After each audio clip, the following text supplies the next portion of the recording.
Chapter 1. Magical Mission 1. This is your reward for going to North Africa. Old Lin carefully took out 2 crumpled $100 bills from a well-wrapped rag and handed them to Lin Yi, who was staring at him eagerly. Lin Yi couldn't understand why his mission was so dangerous, his enemy was so strong, and the client's reward was so generous, but in the end, his reward was so little. Where did this old man find all these amazing missions for him? Every time it was a narrow escape, and the reward he got was $50 or $100. Luckily there were still $3 or $2 left. Every time he thought about it, Lin Yi wanted to cry. Receiving the $200 that he traded his life for, Lin Yi wanted to curse the most. Motherfucker. Even though he was an orphan and didn't have a mother since he was young. He learned martial arts from old Lin, who raised him for 15 years and studied for 15 years. No matter what, he could be considered well-versed in both literature and martial arts, right? In ancient times he would have been a top scholar in both literature and martial arts, but now he was being ordered around like a laborer. When would this day ever come to an end? He heard that building houses in the city could earn tens of thousands of dollars a year, but he only earned $1,000 or $800 a year, even though he was hovering between life and death every day. Old man, you're not messing with me, are you? $200? I really wonder if you're deducting my reward? This wasn't the first time Lin Yi had suspected this, but the old man wore the same clothes and ate the same food as him, and didn't look like a rich person. It's good enough to get paid. Do you think money is so easy to earn nowadays? Old Lin rolled his puffy eyes and said unhappily, What? You don't want it? If you don't want it, then give it back to me. I haven't been to Widow Wang's snack shop in a long time. Lin Yi really wanted to beat the old man in front of him, but he knew that if he did, he would only get beaten up. Lin Yi had no idea how powerful old Lin's martial arts were. He only knew that old Lin never used his full strength when he trained with him. Just as his kung fu improved by a level, he suddenly found that the old man had also improved by a level, and he was still defeated by him. Alright, you've had enough experience over the years. It's about time for that big event. Old man Lin didn't even bat an eyelid as he sat cross-legged on the brick bed, munching on a plate of fennel beans in front of him. If you complete this mission well, you won't have to worry about food and drink for the rest of your life. Really? Lin Yi knew that he had been picked up by the old man when he was 3 years old. Since then he had been learning kung fu, medicine, and knowledge from the outside world from the old man in order to do something big. However, Lin Yi doubted whether the reward for this big thing was as much as the old man had said. One task was enough for him to eat for the rest of his life. When have I ever lied to you? Old Lin tossed another fennel bean into his mouth.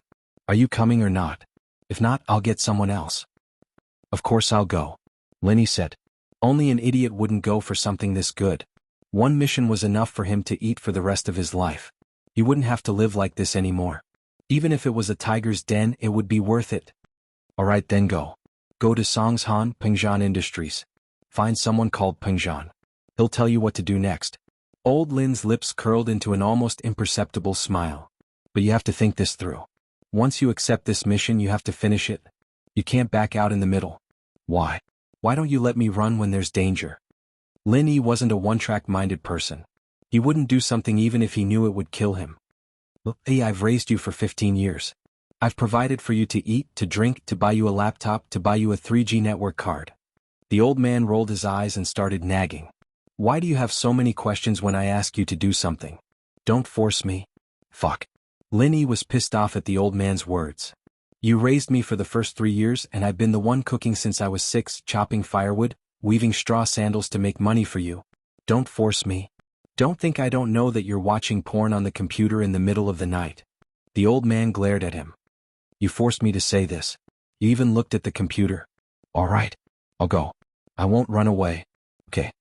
Lin Yi's face reddened. He didn't think that the old man would find out about something so secretive. How embarrassing. If she allowed him to continue, who knew what kind of inappropriate scenes he would say. And so, under old Lin's threats and promises, Lin Yi carried his backpack and stepped on the train north. He traveled thousands of miles to Songshan, the modern international metropolis. As he sat on the train, Lin Yi thought that he'd have to encrypt the porn and hide it in the system folder. He'd have to keep his eyes and ears open when doing that kind of thing. However, Lin Yi was looking forward to this mission. A mission like this that would allow him to retire was a dream come true for Lin Yi. Although he could tell from old Lin's words that this mission wasn't going to be easy. Yes, it was going to be challenging if it wasn't easy. But a pockmarked man sitting across from Lin Yi opened a can of cola and threw the ring on the table. A crew cut guy next to the man pretended not to care. He picked up the ring and played with it in his hand. After a while he suddenly shouted, "Wow! Wow! Wow! First prize!" Although the crew cut guy's voice wasn't loud in the noisy train, the passengers nearby all heard him and looked at him. The pockmarked man was no exception. He saw that the ring in the crew cut guy's hand was the one he threw earlier. His expression became unnatural. "Give it to me, it's mine. What, yours? Where's your name on it?" The crew cut guy retracted his right hand and gripped the ring tightly in his hand. He stared at him and said, "You're called first prize?" "No, I'm not called first prize. I was the one who lost the first prize." The pockmarked man saw the crew cut guy's ferocious look and became a little timid. However, he didn't want to lose what he deserved, so he said with a trembling voice, "You said it yourself, you lost it. Since you lost it, it belongs to whoever picked it up." The crew cut snorted and said disdainfully, "Hey, how can you be like this?" The pockmarked man suddenly became anxious. He looked at the passenger sitting across from him, a man with glasses sitting to the left of Lin Yi. "Mister, you look like a scholar. Why is he acting like this? Isn't he acting shamelessly?" "Who's acting shamelessly?" The crew cut guy wasn't happy either. He turned to the man with glasses and said, "Sir, tell me, who should this ring go to?" The man with glasses pushed his glasses up and said hesitantly, "I'm a university teacher. Since you two trust me, I'll be your judge." Go on, go on." The pockmarked man and the crew cut guy nodded and looked anxiously at the man with glasses who claimed to be a university teacher. Logically speaking, the ring was pulled off the drink can by this big brother, so it should belong to him. The man with glasses was halfway through his sentence when the pockmarked man showed a proud expression. The crew cut guy immediately became anxious. Just as he was about to say something, the man with glasses waved his hand and stopped him. "However, since this big brother has already thrown the ring away and this brother found it, then it should belong to this brother. But you said it yourself, the ring is mine." The pockmarked man heard the man with glasses and immediately cried, "In my opinion, why don't you two split the prize equally? That way no one loses out." The man with glasses suggested, "Split?" The crew cut guy hesitated, then gritted his teeth and said, "Okay, let's split it." The crew cut probably felt that he was being unreasonable, so he agreed to the man with glasses' suggestion. The pockmarked man saw that the ring was in the crew cut's hand. If he didn't agree, he might not get anything. It was better to split it in half, so he nodded in agreement. "Okay, since you've both agreed, let's split it." The man with glasses took the can from the pockmarked man's hand and looked at it. "It's written here that the first prize is 100,000 yuan. After deducting 20% of the income tax, there's 80,000 yuan left. Since it's a little troublesome to collect the prize, one of you can give the other person 30,000 yuan and collect the prize yourself. What do you think?" Chapter 2. Scam Part 2. This? The crew cut guy was put in a difficult position. He touched his pocket subconsciously and said, "I don't have that much money with me. How about you give me 30,000 and you can go and claim the prize?" "I don't have that either. What should I do?" The freckled guy frowned and said, "Look at me. Do I look like someone who can fork out 30,000? Teacher, please think of something for us. We don't have that much money with us."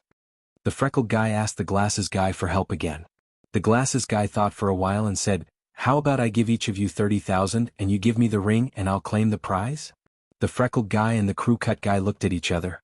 They felt that they could still get 30,000 each, so they agreed. "Okay, let's do that." The bespectacled man suddenly revealed a look of delight. Then he took his briefcase and began to look for money. At first, his expression was still very happy. However, as the speed at which he rummaged through the bag increased, the man's expression became uglier and uglier. Beads of sweat began to seep from his forehead. Finally, he sighed and said, "Oh no, I didn't bring much money when I went out today. I only have 30,000 yuan. You guys won't sell it either. I'm so unlucky to see the money disappear just like that." The freckled guy and the crew cut guy were dumbfounded. The glasses guy didn't bring any money and neither did they. How were they going to split the prize? The freckled guy couldn't sit still anymore. "Teacher, you're knowledgeable and cultured. Please help us think of something. Sai, how about this?" "Ask someone else." The glasses guy said and turned his face to Lin Yi. "Young man, this is a golden opportunity to get rich. Do you have money? Give each of them 30,000 first, then you take the ring and claim the prize. You'll earn 20,000 in one go. Is there a better way to make money than this? If it weren't for the fact that I didn't bring any money, I would have done this myself. Previously, Lin Yi had been coldly watching the three of them acting. It was obvious that the three of them were in cahoots. The pockmarked man was party A, the crew cut was party B, and the bespectacled man was supporting them. Although Lin Yi grew up in the mountains, he was not a fool. Don't be fooled by his rustic attire. In terms of knowledge, not many people were his match, let alone these three scammers. Meh. Lin Yi pretended to be surprised and pointed at himself. Can I? All right, now this good thing has fallen upon your head. Hearing Lin Yi ask if he could, instead of saying that he had no money, the bespectacled man was overjoyed. After all, if he said that, there was an 80% chance that he had goods in his bag. Lin Yi just wanted to say something, but he felt that his leg was kicked by someone. Lin Yi glanced at his right side. It was a very beautiful girl who was about the same age as Lin Yi. Her hair was like water and her skin was white. Although she didn't stand up, according to Lin Yi's visual estimation, the girl was at least about 1.65 meters tall. She was considered tall. After getting on the train, she listened to the MP3 quietly. Lin Yi wanted to strike up a conversation with her to relieve boredom on the way, but the girl had been wearing earplugs, so Lin Yi couldn't do anything. At this moment, the girl was looking at Lin Yi anxiously. She wanted to say something, but she had some scruples. She could only hint to Lin Yi with her eyes. Lin Yi naturally knew what the girl meant. She didn't want him to be fooled. Lin Yi's heart suddenly warmed. Didn't they say that people in big cities were very indifferent? When they saw that it had nothing to do with them, they would just ignore it. The girl could remind me, which means that she has a good heart. Therefore, the girl's image in Lin Yi's mind suddenly increased a few points. It was important for a girl to be beautiful, but if she was vicious, then it was useless to be beautiful. This was Lin Yi's standard for judging girls. Cough cough. The girl with the crew cut opposite the girl seemed to notice the girl's behavior. She suddenly coughed loudly and glared at the girl. The girl was scared and lowered her head. Of course, these small details naturally couldn't escape Lin Yi's eyes. However, Lin Yi was bored on the journey. He had a stomach full of anger with the old man at home. He had nowhere to vent it. Just a few fools came to the door. How could Lin Yi miss this opportunity to tease them? However, although the girl lowered her head, she still kicked Lin Yi with her feet to warn him. However, Lin Yi didn't seem to feel it. He was not moved at all. I only have 49,000. I don't have that much. Lin Yi pretended to be honest and said truthfully. When the pockmarked face and the crew cut opposite heard that Lin Yi had 49,000, their eyes suddenly shot a brilliant light. However, their faces were still bitter. It's only 49,000. Isn't it a little less? How much can we each get? 49,000 divided by 2 is 24,500. The crew cut calculated. 24,500? It's not bad. I agree. What about you? After the pockmarked face listened, he nodded quickly. Okay, since you agree, then I also agree. The crew cut nodded and said, give me the money. Lin Yi opened his backpack and took out a small bag wrapped in newspaper. He opened it layer by layer and revealed 5 stacks of banknotes. This is 49,000. That's all. You guys count it. Lin Yi said very honestly. You guys give me the ring pull. This money was the living expenses that the old man gave to Lin Yi for the next 10 years. In the past few years, Lin Yi had earned a lot of money for the old man. For example, the assassination mission in North Africa last time. According to international practice, he should have been paid at least a few 100,000. However, before he left, the old man rummaged through a broken bag and found this 49,000 yuan. He claimed that this was all the money he had at home and asked him to use it sparingly. This made Lin Yi very depressed. Was the old man really poor, or was he pretending to be poor? However, it didn't seem like he was pretending. The old man ate the same as me every day. I didn't see him enjoying anything. Could it be that I overestimated the rewards of those missions? Okay. The pockmarked face and the crew cut were like hungry wolves. They divided the banknotes in front of them and passed the ring to Lin Yi. Lin Yi carefully kept the ring on his body, afraid to lose it. He was as careful as a treasure. Seeing that the 3 scammers had succeeded, the girl sitting next to Lin Yi sighed helplessly. Looking at Lin Yi's excited face, the girl really didn't know what to say. Chapter 3. Wang Xinyan 2. The girl stopped kicking Lin Yi's leg and leaned against the window, listening to her MP3 player. We have arrived at Songshan Station. Passengers, please get ready. We will stop for 15 minutes. The train announced the arrival of the station, and Lin Yi started packing his luggage to get off the train. To his surprise, the girl beside him started packing as well. Evidently, she was going to get off at Songshan Station as well. When the girl stood up, Lin Yi gauged her with his eyes. His guess was correct, the girl was around 165 meters tall.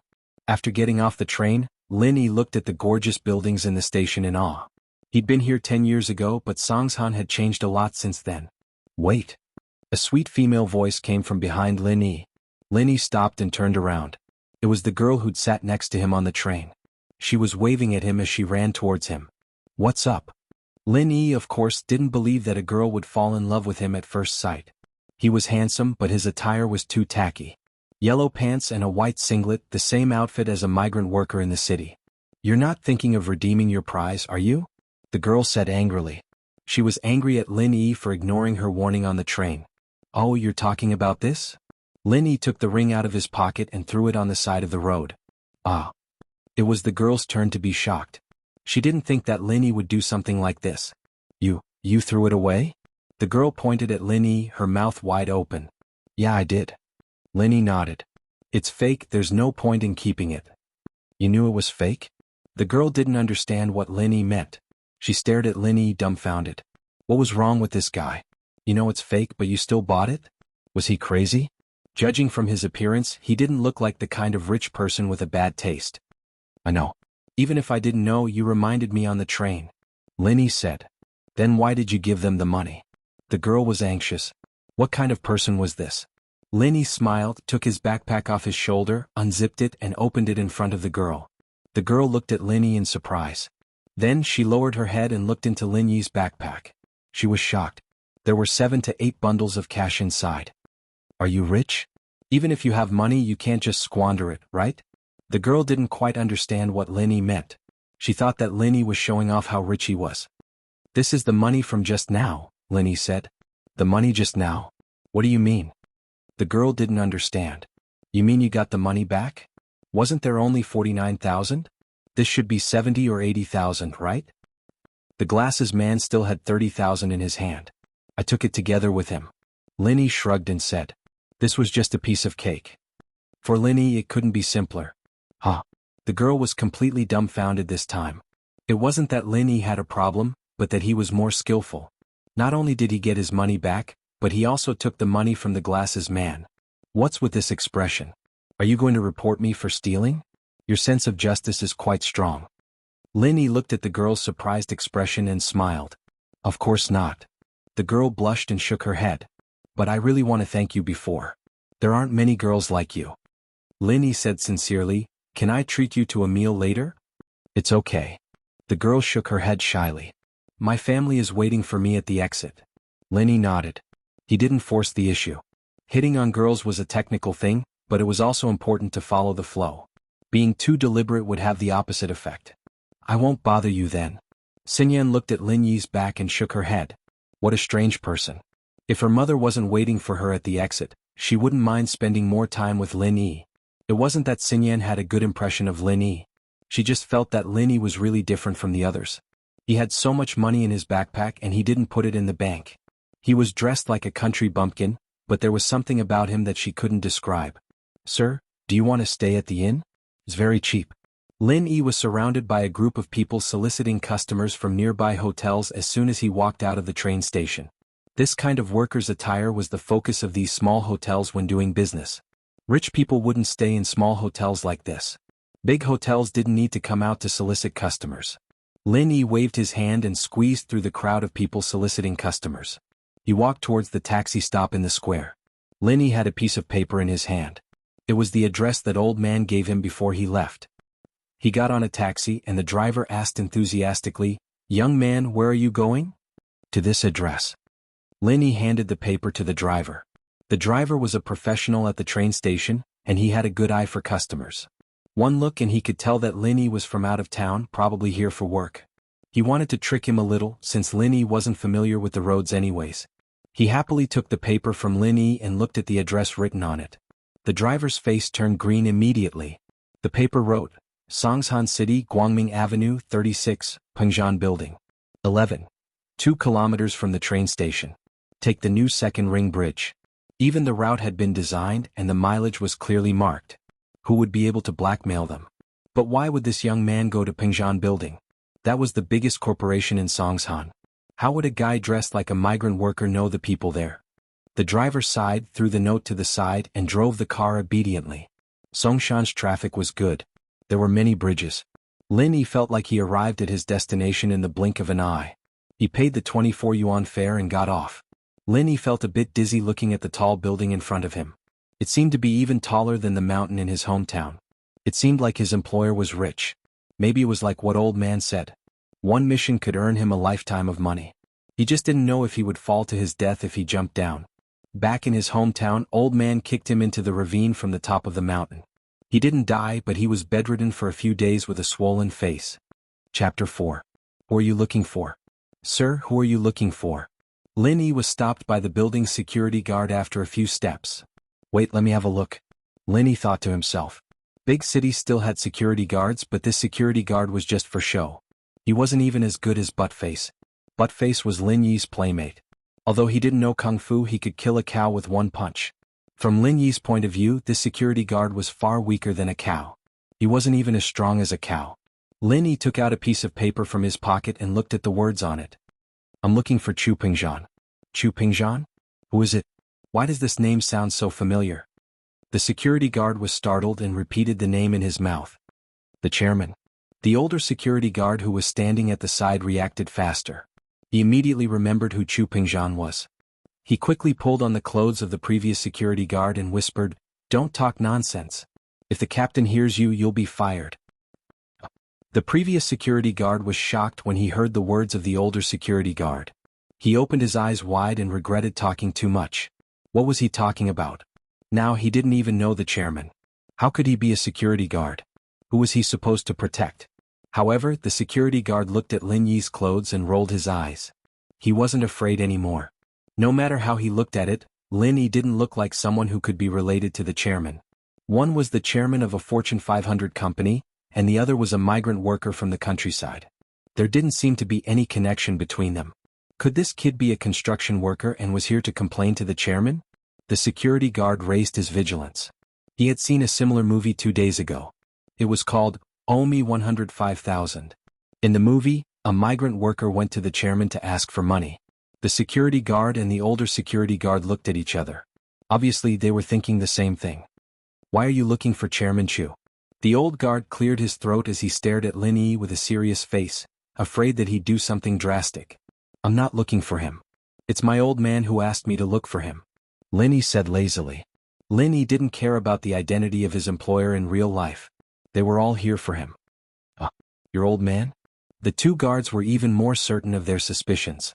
The worker in the movie was asking for money on behalf of his brother, and this kid in front of them was asking for money on behalf of his father. Alright, let's not talk about useless stuff. Just tell me which floor Pingzhan's on, I'll go find him. Lin Yi didn't have the time to waste with these two bodyguards. He needed to find the person in question first. The chairman isn't here. You can leave. The older security guard looked at Lin Yi again. After making sure that he had nothing to do with the chairman, he directly asked him to leave. Lin Yi didn't want to waste time with these two. Lin Yi naturally saw the look in their eyes. Lin Yi could guess what they were thinking. Wasn't it because he looked like a country bumpkin? What a snob. Since he's not here, I'll go in and wait for him. Lin Yi said and walked into the company. Wait, you can't go in. The two security guards didn't expect Lin Yi to barge in. They wanted to stop him. At this time, the elevator door opened. A slightly plump middle-aged man and a tanned and skinny middle-aged man walked out together. It should be about time. Why hasn't Lin Yi contacted me yet? Li Fu, why don't you drive to the station to pick him up? Didn't you see the photo? The plump middle-aged man ordered the tanned and skinny middle-aged man. All right, Mr. Chin. I'll go now, Li Fu said respectfully. Li Fu hadn't left when Chu Pingzhan heard the quarrel at the company entrance. He frowned and said to Li Fu, go see what's going on. What's going on? Li Fu walked quickly in the direction of the company's entrance and saw the company's two security guards stopping a young man from entering the company. Faubert, this person said he wants to see the chairman. He even forced his way into the company. The security naturally recognized Li Fu. Although Li Fu didn't have a specific administrative position in the company, he was the chairman's closest person. If you had to say what position he held in the company, it would be that he was the chairman's driver. But everyone in the company knew that Li Fu wasn't just a driver. So these security guards didn't treat Li Fu as a driver at all. They respected him as a leader. In many cases, Li Fu's words represented the chairman's intentions. You. Li Fu looked at Lin Yi, his eyes wide. You're Lin Yi? That's me. Lin Yi nodded after looking at Li Fu. He'd been paying attention to Li Fu the moment he'd appeared. His instincts told him that this person wasn't Peng Zhan after all. As the chairman of a corporation, it was only natural for him to have the aura of a leader, but this person didn't have that. He was serious and respected, but a person's aura couldn't be changed. Hello. Li Fu knew how important this young man was to Peng Zhan, so he didn't hesitate after confirming who Lin Yi was. He quickly extended his hand to shake Lin Yi's. I'm the secretary of the chairman, Li Fu. The chairman wanted me to pick you up at the train station. I didn't expect you to be here already. It's fine. I'll just treat it as getting familiar with the place. Lin Yi smiled and shook hands with Li Fu. This was Lin Yi's personality. He'd respect you if you respected him. Lin Yi felt a little embarrassed seeing Li Fu being so polite. The chairman is over there. Please come with me. We'll meet the chairman together. Li Fu made an inviting gesture before leading the way. The two security guards stared at Lin Yi's back, their mouths wide open. Is he really the chairman's guest? The security guard murmured in disbelief. Faubert came to pick him up personally. Naturally, there's no mistake about it. The old security guard sighed. We almost offended him. Luckily, Faubert came in time.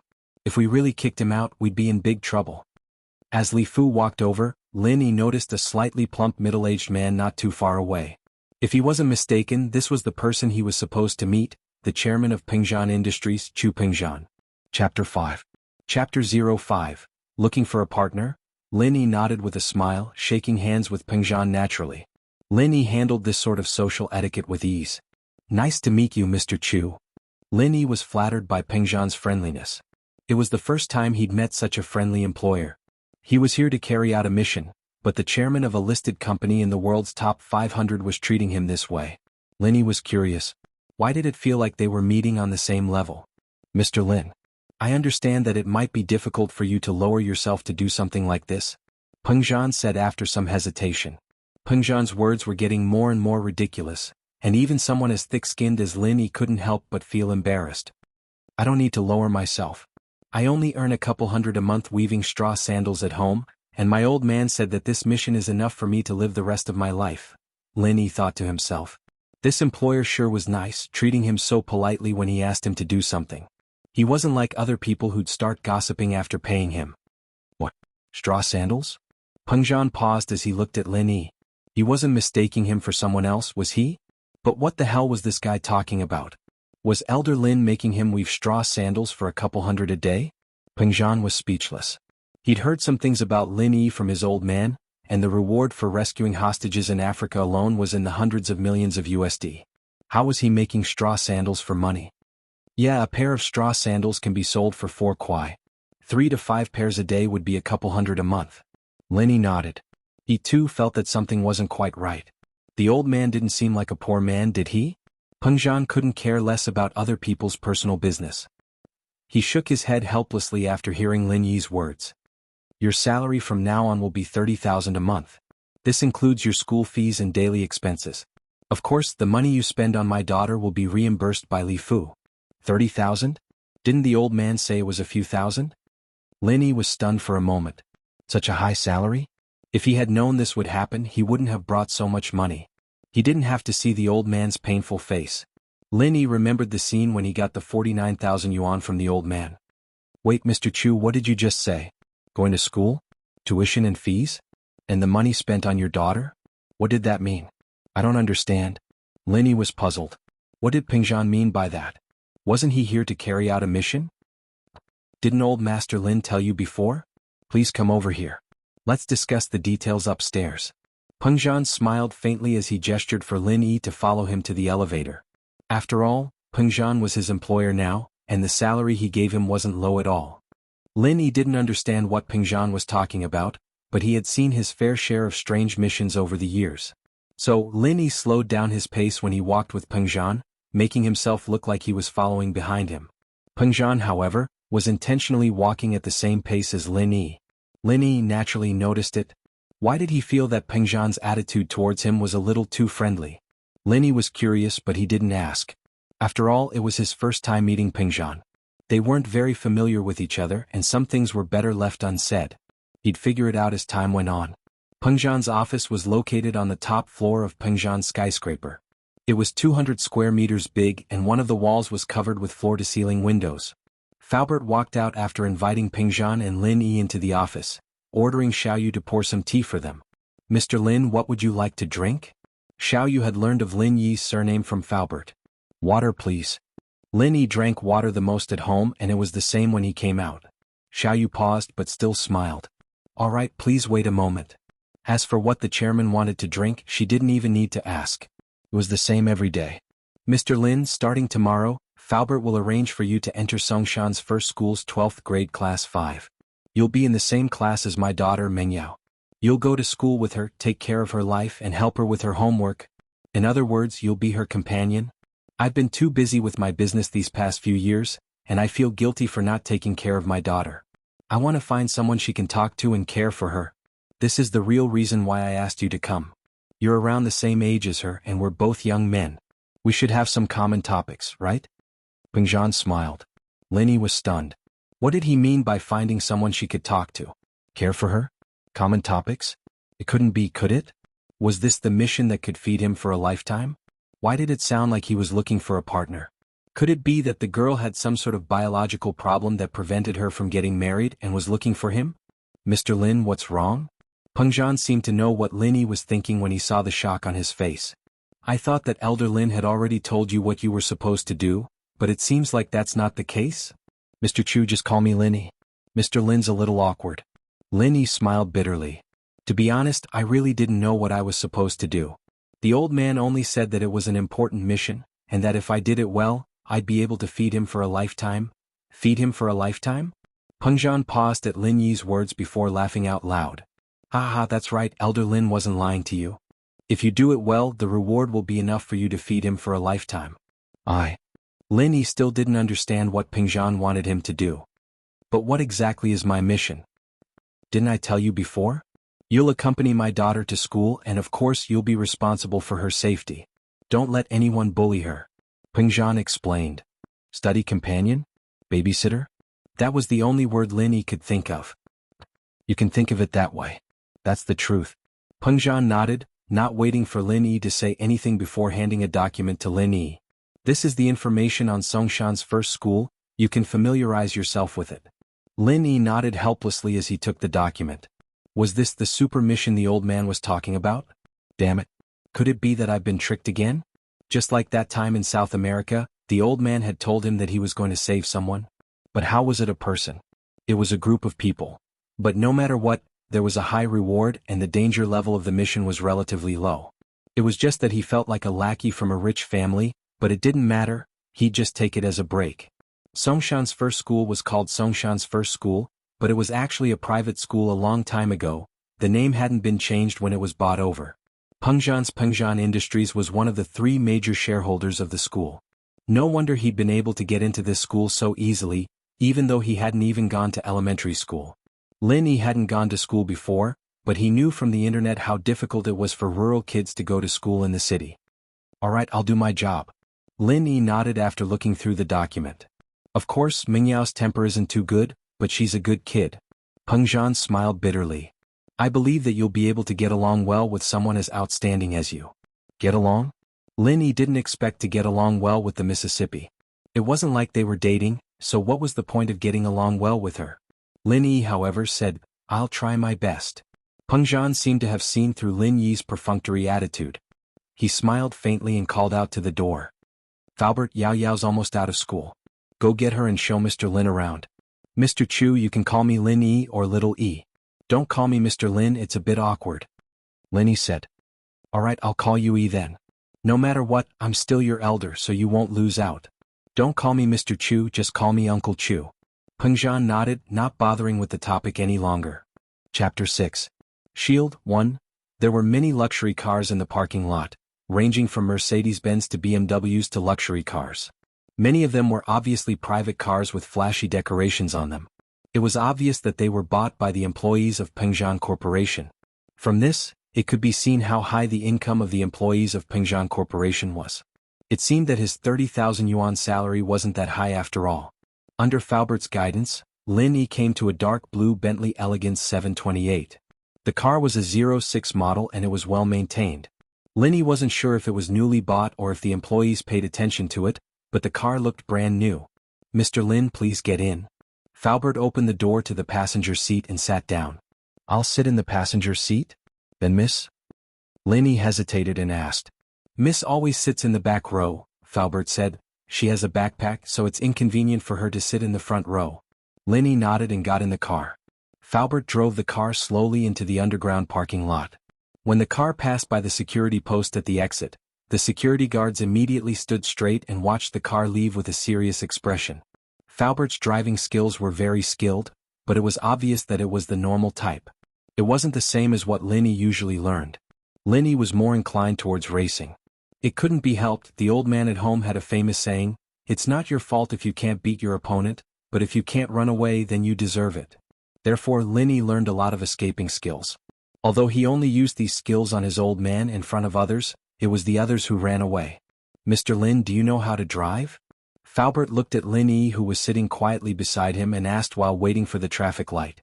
Falbert was an old driver and he was very accurate in judging people. Generally, when someone was sitting in the car, he could always judge whether this person could drive from some details. However, Lin Yi obviously didn't have any special reaction, so Falbert asked. "A little." Lin Yi thought to himself. As a newcomer, it was better to be more humble. "Do you have a license?" Falbert didn't ask how far he could go if he knew a little. He knew that the boss trusted this person. "Not yet." Lin Yi shook his head. Although he knew how to drive and had even raced abroad, he didn't have a driver's license. "I just turned 18, so I didn't have time to get one." "Well, give me your ID card, I will help you get a driver's license so that if Mr. Chu and I have something to do, you can drive Miss to and from school," Falbert said. The car stopped near a luxurious-looking school, but they didn't go in. It was probably because the car was too eye-catching, and it wouldn't be good if other students saw it. From the information, Lin Yi already knew that although Songshan's first high school was a private school, it wasn't the kind of school for the nobles. Instead, it was a key school for the entire province. Although there were some rich and powerful children who got in through connections, most of the students got in through their own ability. Because of the support of the three major corporations, Songshan's first high school was better than other schools in terms of hardware, and teaching resources. This was also the reason why the enrollment rate was 100%. In fact, Lin Yi also understood that this 100% was definitely an exaggeration. Some rich kids didn't even know how to study, but they still got into university in the end. This was because of their family's power. The familiar bell rang and Lin Yi was a little lost. How many years had it been since he last heard this sound? But after a short moment of loss, Lin Yi returned to normal and looked at the school field calmly. Not long after, students came out of the teaching building one after another. Some were wearing school uniforms and some were wearing other clothes. Generally speaking, if there were no large-scale activities, the school would not have any special requirements for students' attire. "That's the Mississippi." Falbert suddenly raised his hand and pointed at a girl in the middle of a group of boys and girls. Lin Yi followed the direction of Falbert's finger. It was a tall and beautiful girl. Although there were other girls beside her, Lin Yi could tell that this was the miss with just one look. Old Lin had said that Meng Yao was the school beauty. The so-called school beauty should be the prettiest one, unless Lin Yi had a problem with his taste. Although the girl beside her was also very beautiful, her body was a little smaller. It was obvious that she didn't match the height stated in the information. But she was still one of the potential school beauty candidates. She would definitely be the type that could bring disaster to the country when she grew up. Meng Yao and the girl were walking quickly towards the car, but a couple of rich boys were chasing after them relentlessly. "Meng Yao, wait." One of the rich boys stood in front of Meng Yao. "Meng Yao, my feelings for you are real. Please give me a chance." Meng Yao frowned and looked at the guy in front of her impatiently. "Zhong Pingliang, you're so annoying. I told you already I don't like you. Stop bothering me." "But..." Pingliang wanted to say something else, but Meng Yao pushed him away, putting him on the side. Meng Yao walked over quickly and got in the car. The girl with her got in as well, which surprised Lin Yi a little. "This Zhong Pingliang, he's annoying me to death. Doesn't he get tired of pestering me every day?" Meng Yao was still complaining after getting in the car when she suddenly raised her head and saw Lin Yi in the passenger seat. "Who are you?" I'm Lin Yi." Lin Yi tried his best to look cute.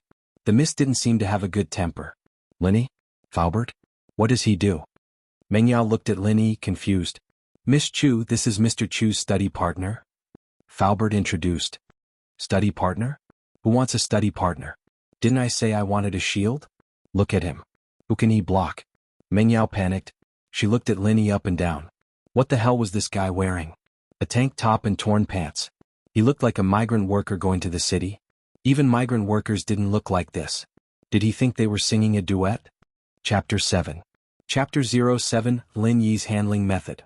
Mr. Chu said that Mr. Lin Yi's a multi-talented person, capable of both the pen and the sword. A mere shield wouldn't be a problem for him. Falbert explained quickly. Peng Zhan didn't tell Meng Yao some things because he didn't want her to worry, and he told Falbert not to tell her as well.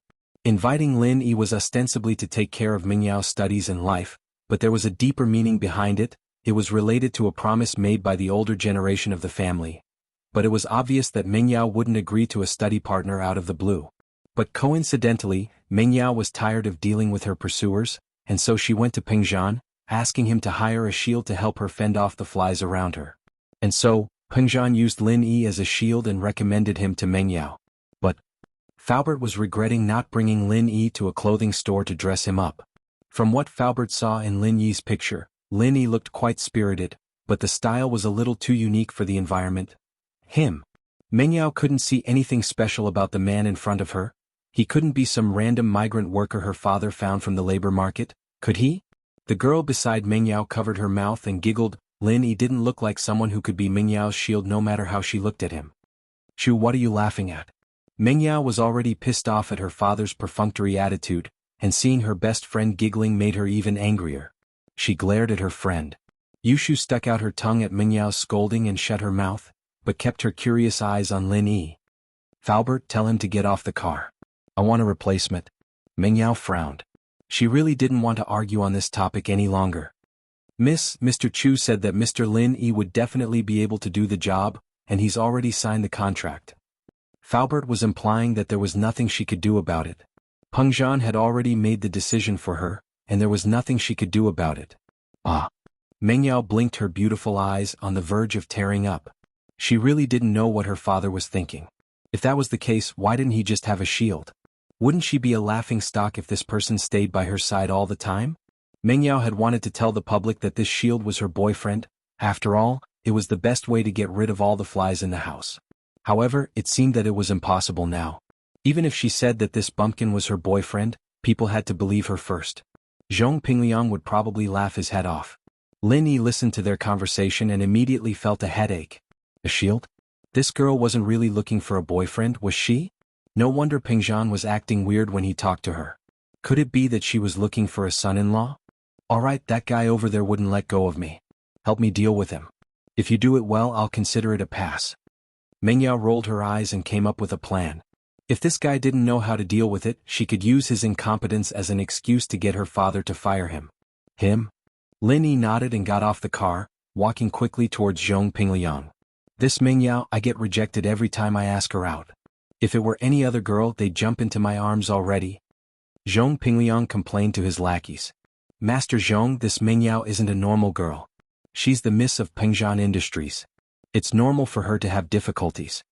One of Zhong Pingliang's lackeys, Gao Xiaofu, said. I know, I don't need you to tell me that. Pinliang said with a wave of his hand. That's why you need to have perseverance. Before he could finish, he saw a young man in a yellowish-white singlet and khaki-colored pants rushing towards him. Pinliang paused. Lin Yi quickly walked to Zhong Pingliang's side and without a word, raised his leg and kicked Zhong Pingliang's butt, sending him sprawling on the ground. Then Lin Yi turned around and walked back to the car without looking back. Zhong Pingliang was just about to talk about his thoughts on pursuing Meng Yao when he felt a kick on his butt. He lost his balance and fell to the ground. Oh, do you want to die? How dare you kick me? Zhong Pingliang struggled to get up from the ground, cursing with his face covered in dirt. It's that worker just now. Gao Xiaofu said quickly. Then what are you guys waiting for? Go after him. Zhong Pingliang yelled angrily. Catch him and beat him up. Master Zhong, he's gone? Zhong Pingliang's lackeys were focused on Zhong Pingliang after he was kicked by Lin Yi, but the worker was gone in the blink of an eye. Fuck. Zhong Pingliang cursed. I'll remember what he looks like. I'll print it into a poster tomorrow and send people to all the construction sites to look for him. How dare a worker kick me? I'll make sure he can't live in Songshan anymore. Just you wait. Yao Yao, I didn't know this Lin Yi was so fierce, he even dared to kick Zhong Pingliang? Yushu's eyes were wide open in the car. She couldn't believe what she had just seen. I think he's crazy. Meng Yao didn't expect Lin Yi to do something like that, but it was something else. But Meng Yao had decided not to use him. No matter what he did, he'd still fail. Yao Yao, why don't you keep him? Yushu suggested. Shu, who are you siding with? Meng Yao glared at her. You're not in heat, are you? You've fallen for this laborer? Yushu shook her head. Yao Yao, you're the one who's fallen for him. Why would you let him stay if you don't like him? To embarrass yourself? Meng Yao didn't know what was going on. No. Think about it, Zhong Pingliang's the king of our school. No one dares to mess with him, and now there's finally someone who's not afraid of him. We'll have a lot of fun in the future.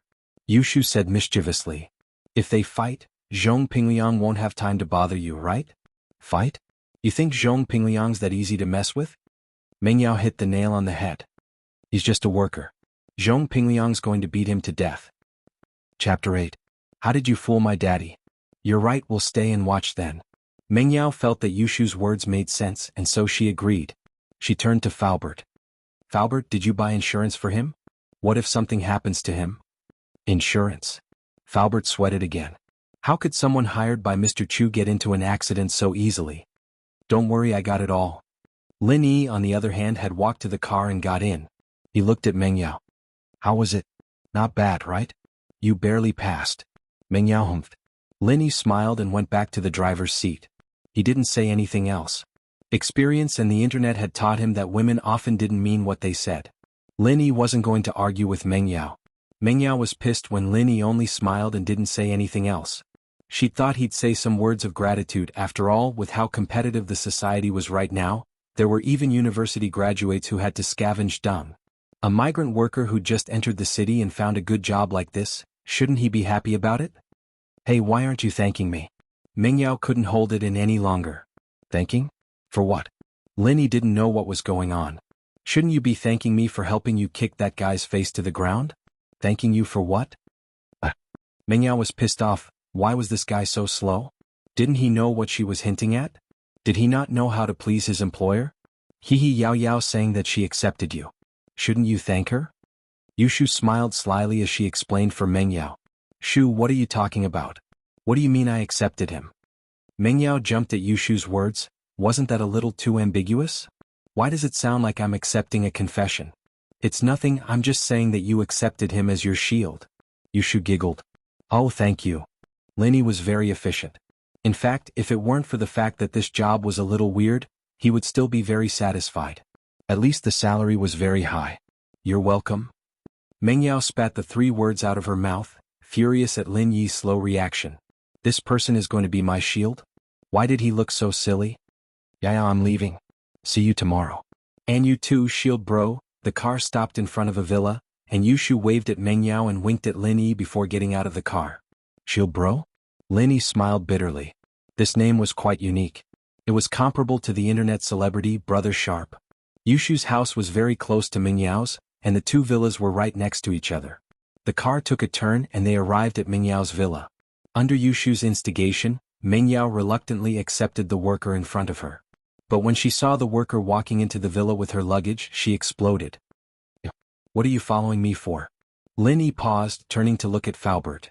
Don't I live here? You think too highly of yourself. I've never had a man in my villa before. Meng Yao put her hands on her waist as she yelled at Lin Yi. Falbert wiped the cold sweat off his forehead. Never had a man? Then what am I? Falbert thought to himself. It didn't matter if he became a eunuch, but what would Mr. Chu think if he heard what the miss said? Seeing Falbert wipe the sweat off his forehead, Meng Yao immediately understood that her words were a little ambiguous. She quickly corrected herself. I mean no man outside of my family. Mr. Chu said that you can treat Mr. Lin like your own brother? So, from today onwards, Mr. Lin will be living in the villa, Falbert said carefully. Falbert knew this girl's temper very well. What? Meng Yao's eyes widened. She pointed at Lin Yi in disbelief. My brother? Are you kidding me? Falbert, take him away. Let him live wherever he wants. I'm afraid I can't make the decision, Mississippi. This is Mr. Chu's order. What do you think? Falbert said, troubled. He was a driver after all. Although he was Peng Zhan's most trusted person, it was still difficult to be stuck between him and the miss. It's fine. I'll talk to Daddy myself. Meng Yao took out a Nokia E7 from her pocket and dialed it out. It was a free gift from the promotion a while back, and she and Yushu bought one each. Lin Yi, on the other hand, was looking at the phone in Meng Yao's hand longingly. Should he get a phone too? It was too inconvenient to make a phone call. Daddy, it's Yao Yao, Meng Yao said in a coquettish voice. It made Lin Yi's heart go numb. He didn't know that a girl's voice could be so sweet. It's Yao Yao. What's up? Peng Zhan was in the middle of a meeting. He picked up when he saw his daughter's call. It's like this, Dad. What's up? Peng Zhan was in the middle of a meeting. He picked up when he saw his daughter's call. Did you hire him from the farmer's market? Meng Yao was a little pissed. Her father had never treated her like this since she was young. You're talking about E? Haha, Daddy invited him all the way here from Star Mountain.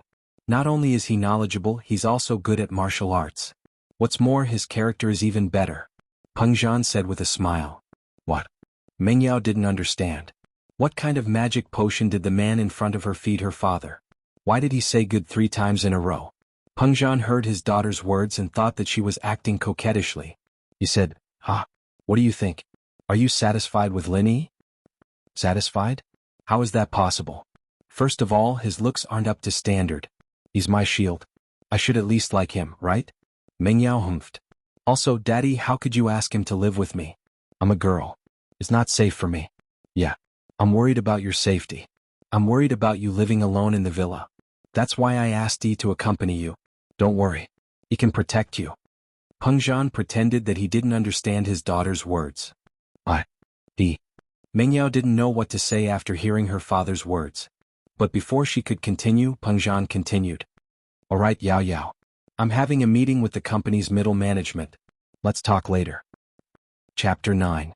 General Weiwu, Part 2. Falbert left Meng Yao's villa with the excuse of picking up Mr. Chu from work. Before he left, he gave Lin Yi a backpack, saying that it was the school uniform and textbooks of Songshan Songshan School. Miss, call me anytime if you need anything. I'll deliver dinner at 7 tonight, Falbert said and left in a hurry. Meng Yao didn't know what to say as she looked at the man in front of her. She couldn't just let him sleep on the streets, could she? His father was a well-known philanthropist. If people knew that he mistreated his servants, it wouldn't be a good thing. Meng Yao was angry for a long time before she finally thought of the culprit. She took out her phone and dialed Yushu's number. Hello, Shu, my dad told this worker to stay in my villa. What should I do? Yao Yao, you mean Shield Bro? That's good, I'll go to school tomorrow and tell them that you're living with him. That way no one will bother you anymore. Yushu was lying comfortably on the bed watching TV. She heard Meng Yao's words and said casually, Yushu. Meng Yao was furious. She yelled at the phone, You're being too disloyal, aren't you? You told me to keep him and now you're making sarcastic remarks? You come to my house right now. Oh, okay, I'll take a shower and sleep. I'll go to school tomorrow morning, Yushu said lazily. I'll break off our relationship if I don't see you in a minute. Meng Yao said firmly. I'm already naked and I still need to get dressed. Yushu complained as she sat up from the sofa. She looked at her body in the mirror. She seemed to have a little belly? It seemed like she'd have to eat less in the future. 50 seconds. Meng Yao said as she looked at the call time. You need to lock the door, right? Yushu quickly put on her clothes. 40 seconds. Meng Yao continued. All right, I'm coming. Yushu put on her shoes and ran out the door. Yushu's villa was only a few dozen meters away from Meng Yao's villa, and there was only a small path between the two. Meng Yao let out a sigh of relief when she saw Yushu's silhouette in the distance. Yao Yao, what are you doing? I was just taking off my clothes and getting ready to take a shower, and you called me out? Yushu complained. Cough, cough. Meng Yao coughed and pointed at Lin Yi. Shu, there's an outsider here, mind your words. That's fine. Yushu said nonchalantly. It's Shield Bro, we're on the same side. Since you and he are on the same side, then let him stay in your house. It's decided then. Meng Yao was pissed off at Yushu's gloating face. Ugh. Yushu stuck her tongue out and smiled innocently. Yao Yao, you know me, I like to strip naked when I get home. It's not very convenient for him to move in, so it's more convenient for you to stay at my place? Meng Yao cursed at Yushu in her heart. Man, isn't it a simple matter? Yushu shook her head and said. Yao Yao, you can let him stay at your place and you can stay at my place, isn't it? And you're right. Meng Yao felt that Yushu had finally come up with a constructive idea. However, Meng Yao wasn't too happy about it. Letting a migrant worker stay in her villa? Why should she? Besides, what if he lost his things? No. I can't let him stay in my villa alone. Meng Yao gritted her teeth. Yushu was in a difficult position. She asked Meng Yao to let Lin Yi stay for fun, but here came the problem. Letting Lin Yi stay in Yushu's villa? Yushu would never agree to it. After hesitating for a while, Yushu finally came up with a compromise. Why don't I stay with you and ask him to stay downstairs? Your room is upstairs anyway, we won't ask him to go up to the second floor. Meng Yao listened to Yushu's suggestion and felt that it was the only way.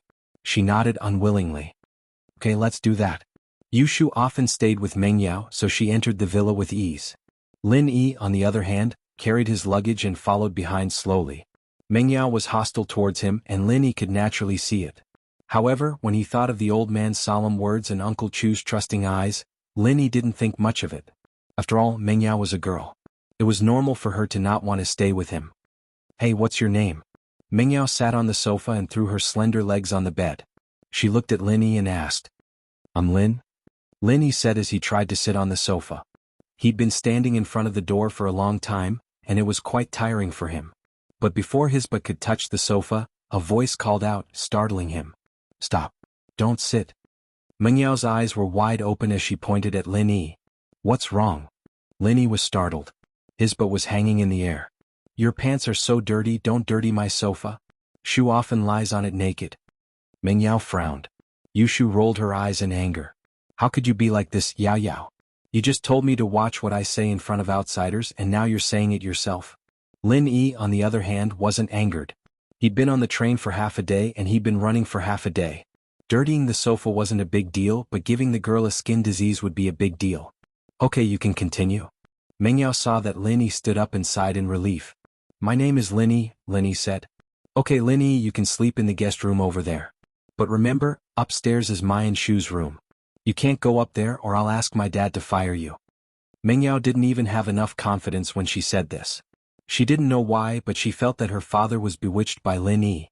So, she added, if you dare go up there, I'll ask General Wei Wu to bite you to death. Lin Yi nodded indifferently.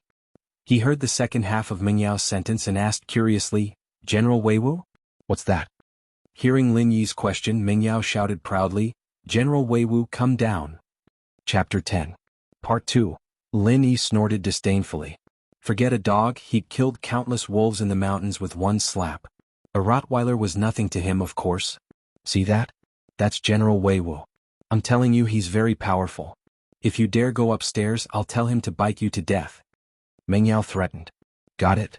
Lin Yi nodded. Meng Yao thought that Lin Yi was afraid of General Wei Wu after seeing how careful he was. She was even more pleased with herself. She dragged Yushu upstairs, leaving General Wei Wu to guard the stairs. Lin Yi picked up the luggage and glared at General Wei Wu. General Wei Wu shuddered and took a step back. It seemed to sense that the person in front of it wasn't an ordinary person. It was a dangerous person. Lin Yi wasn't in the mood to play with the dog. He glared at the dog and ignored it. He took his luggage and went to the room Meng Yao mentioned. The room was simple. There was only a bed, a desk, and a small closet. But these things were more than enough for him. He only brought a few tattered clothes with him and nothing else. What surprised Lin Yi the most was that there was a washroom in the room. It was like a hotel. Lin Yi put his luggage down and took a towel to the washroom. Lin Yi was covered in dust from the long journey. He looked at his watch. It wasn't even 6 yet. Lin Yi decided to take a shower before Faubert came to deliver his food. Lin Yi was very satisfied with his current job and environment. He could live in a hotel every day and get 30,000 kwai. Where else could he find a job like this? It was much better than helping his old man weave straw shoes at home. Shu, I'm starting to regret it. This Lin Yi doesn't look like someone who can be my shield. Meng Yao complained to Yushu after changing into a set of home clothes. I think he's fine. Yushu laid on the bed, leaning her legs against the wall. She didn't know where she'd read that it could slim down her legs and promote puberty. What's so good about it? I was thinking of finding a handsome guy to pretend to be my boyfriend, but now I've got a country bumpkin. I'll be a laughingstock if I bring him out. Meng Yao gritted her teeth. If you think he's good, then you can be his girlfriend. Meng Yao was pissed off. I'm not in trouble, I don't need a shield. Otherwise I might really consider it. Yushu said with a shake of her head. You have a brother who is an officer who would dare to provoke you. If I had a brother who could break a tree with a kick, I wouldn't need to find a shield. Mengyao knew that Yushu was trying to piss her off on purpose. But who asked Yushu to have a brother while she didn't? Yao Yao, how about I ask my older brother to find you a god brother in the army? Yushu blinked. How about love bro? Zhong Pingliang would have to stand aside then. Shoo. Mengyao's eyes went wide as she listened to Yushu's nonsense. What kind of stupid idea is this? You said you'd ask my father to find me a shield, but look at him, who did you get? How can he be a shield? And now you're giving me this stupid idea, love bro? That's disgusting. Alright, I'll stop talking. Yushu quickly shut her mouth when she saw that Mengyao was really angry.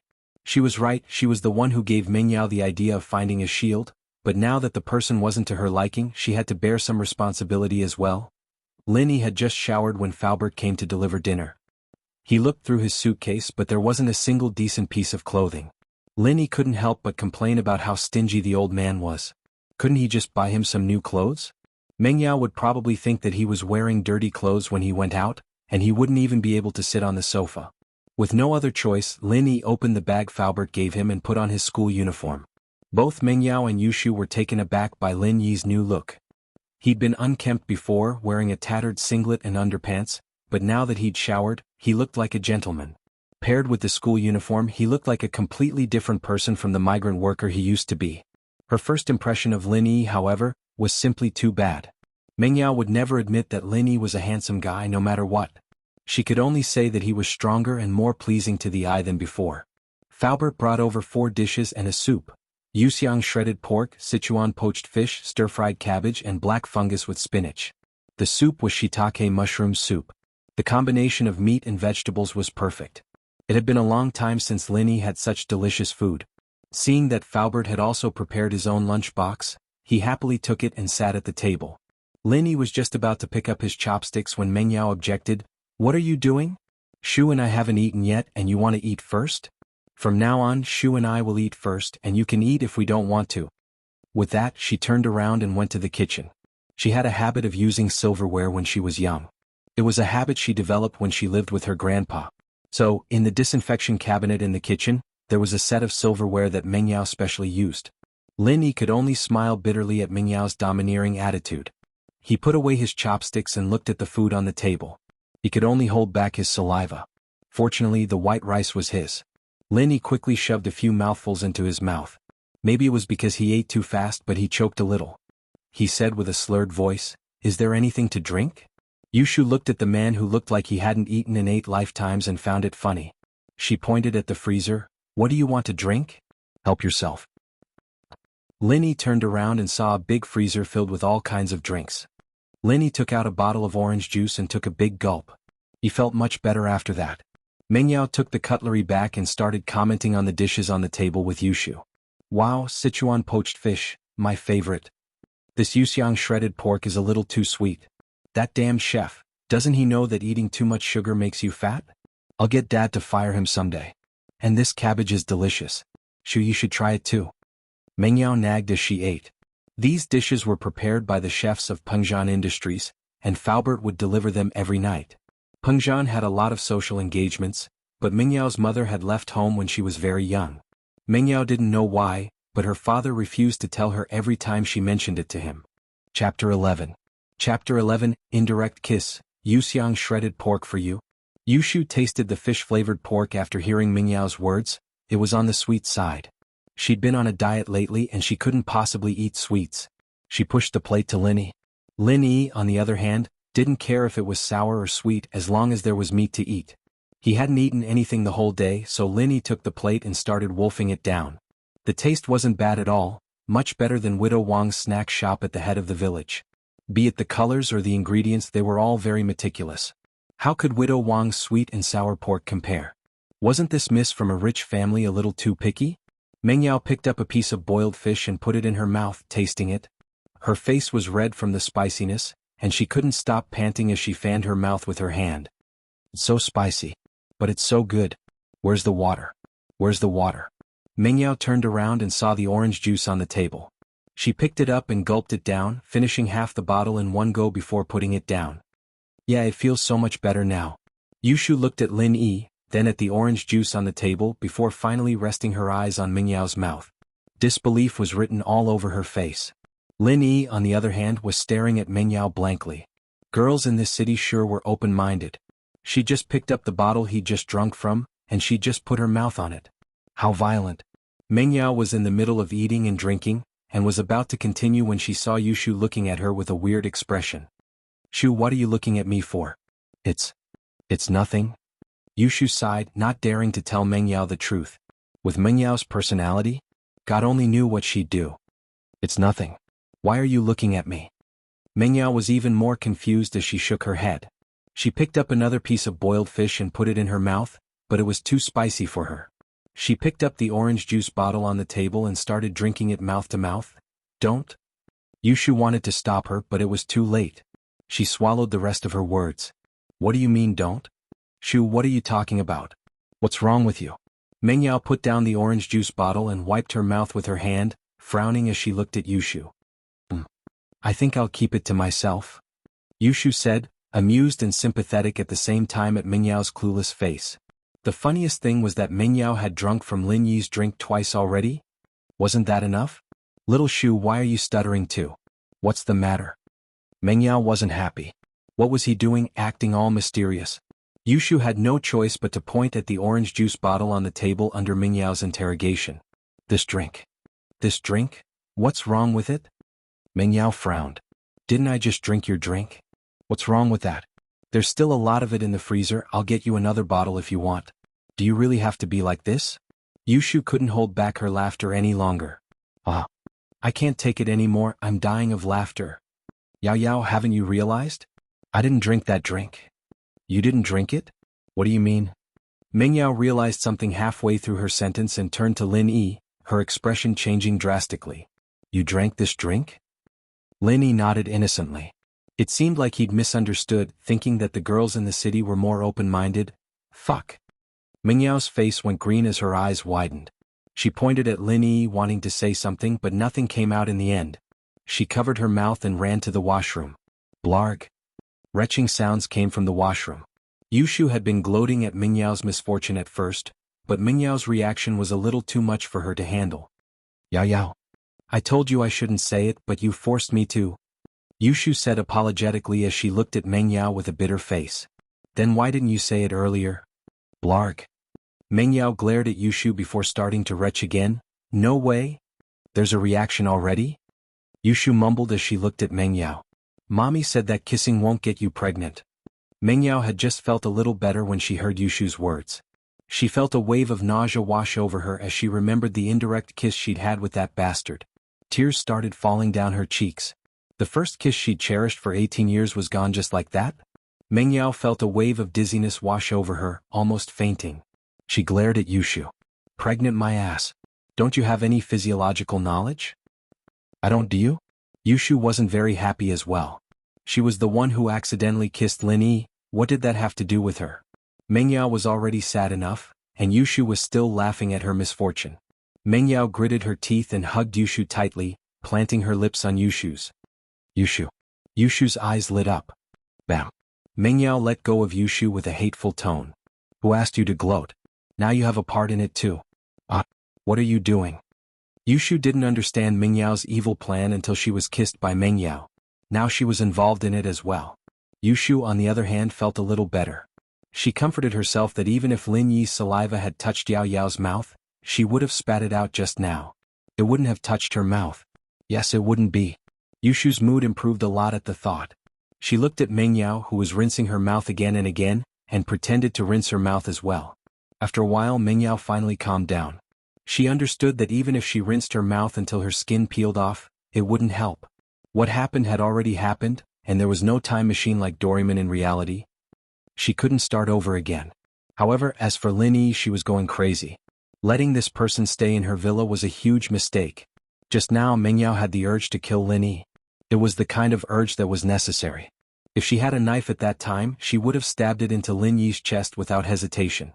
Chapter 12. Chapter 12 Adventure in the Cave, Part 1. Yushu followed behind Mingyao, making a face at Lin Yi before giving him a glare. She then hurried up the stairs. Is there a need for such a big reaction? Lin Yi shook his head as he looked at the food on the table. It seemed like the girls couldn't come down to eat anymore. It was all going to be his. With that, Lin Yi picked up his chopsticks and started gobbling down the 4 dishes and 1 soup like a tornado. Meng Yao fell onto her bed after getting back to her room. She felt really sad and wronged. What? How could her first kiss be gone just like that? It'd be fine if it was a handsome guy, but it had to be a country bumpkin like Lin Yi. Shoo, tell me, why am I so unlucky?